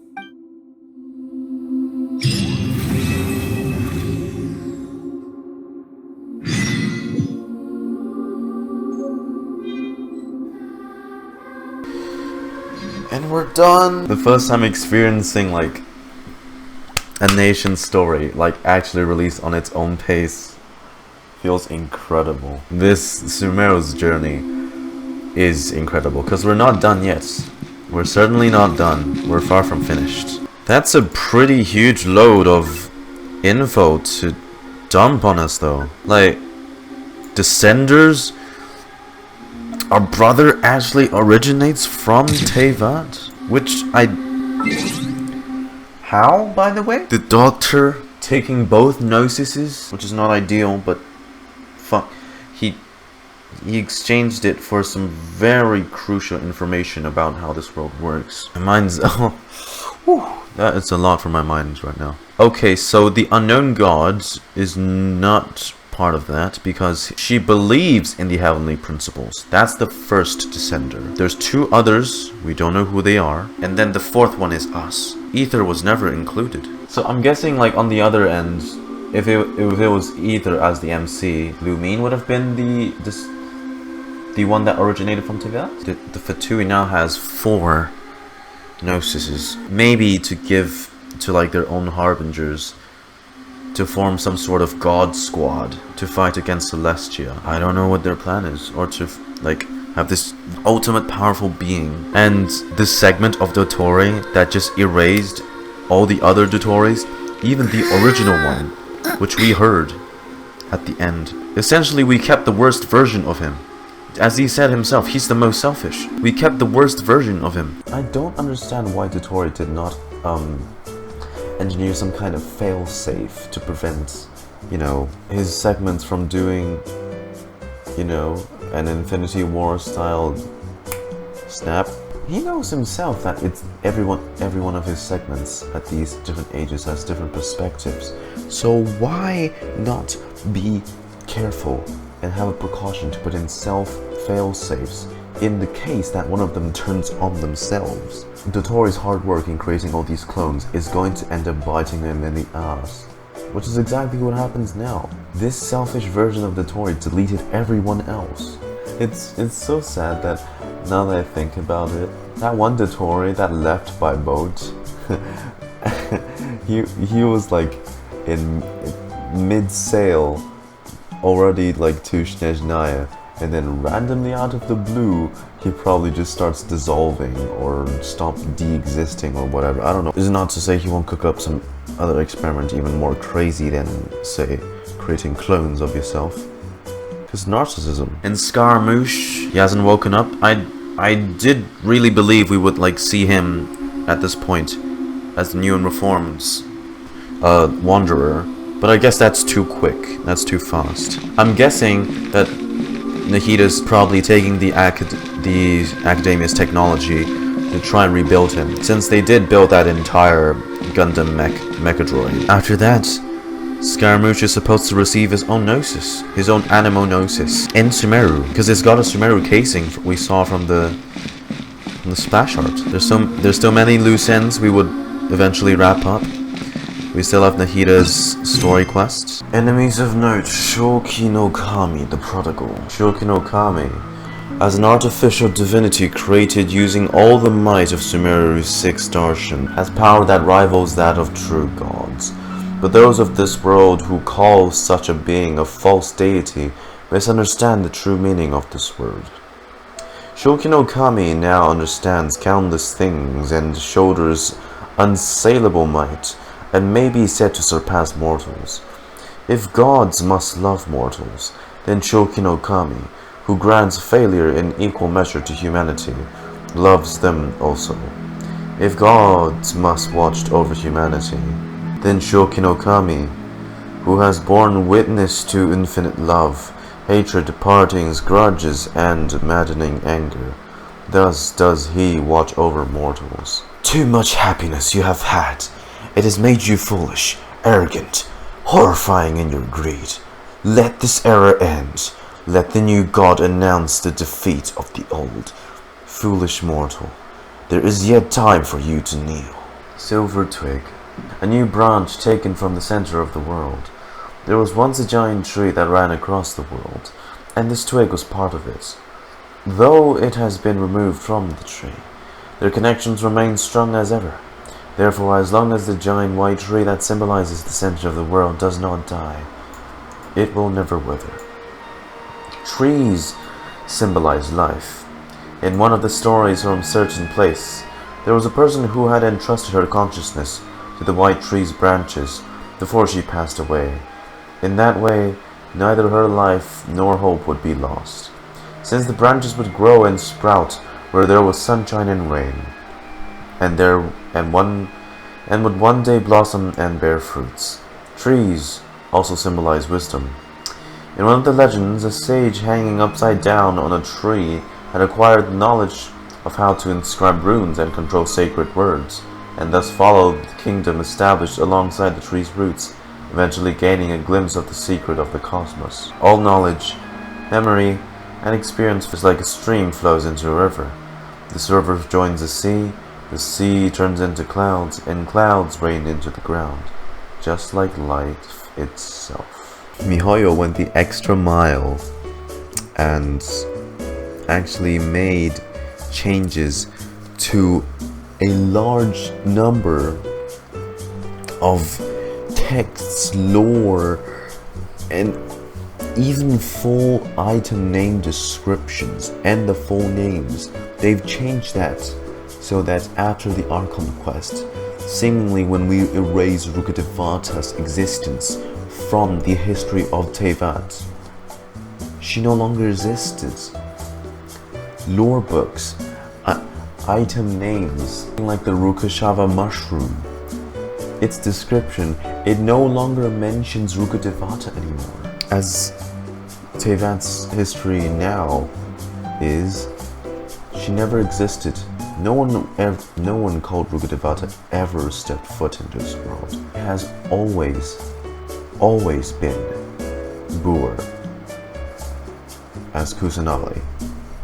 Always. Even the Archons, even Zhongli, Raiden, Venti, now has new voice lines that speaks of Kusanali, which shouldn't be possible because they don't know about this new Dendro Archon. But after the Archon quest, and you go to their profile and hear the dialogue, it sounds like almost as if they've known her since the very beginning.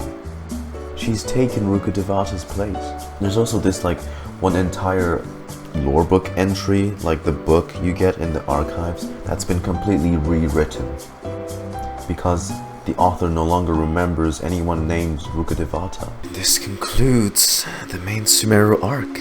We're finished. We're done. This part of the story it's over. I'm guessing until Nahida's story quest part 2, where we also receive a second weekly boss. This is huge.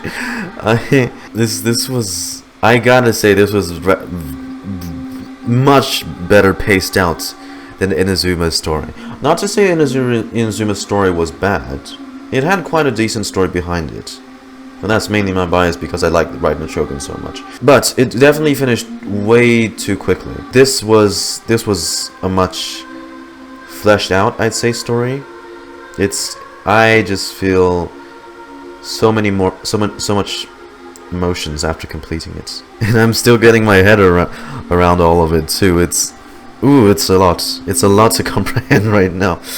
I don't even know what to feel. The fate of Scaramouche, I think we'll find that out, I guess, in next patch. His story quest might even be this journey of him, like, getting his vision. So, until then, and shit, in less than a year, we'll be going to Fontaine. We'll be going to France. Which, holy shit, it doesn't even seem that far away now. Wow, just... wow. Well done, Mihoyo. Well done. You deserve an applause for that. That is just... it's great storytelling. I hope you enjoyed this gameplay and playthrough of the final act of Sumeru's story. Hope you guys enjoyed it. Let me know what you thought about it and what are your thoughts and discussions about it down in the comments. I would love to hear your thoughts. Till then, this has been such an exciting and fruitful journey, and I'm glad all of you were here to experience it with me. Thank you all for watching, and I'll see you in the next episode. See ya.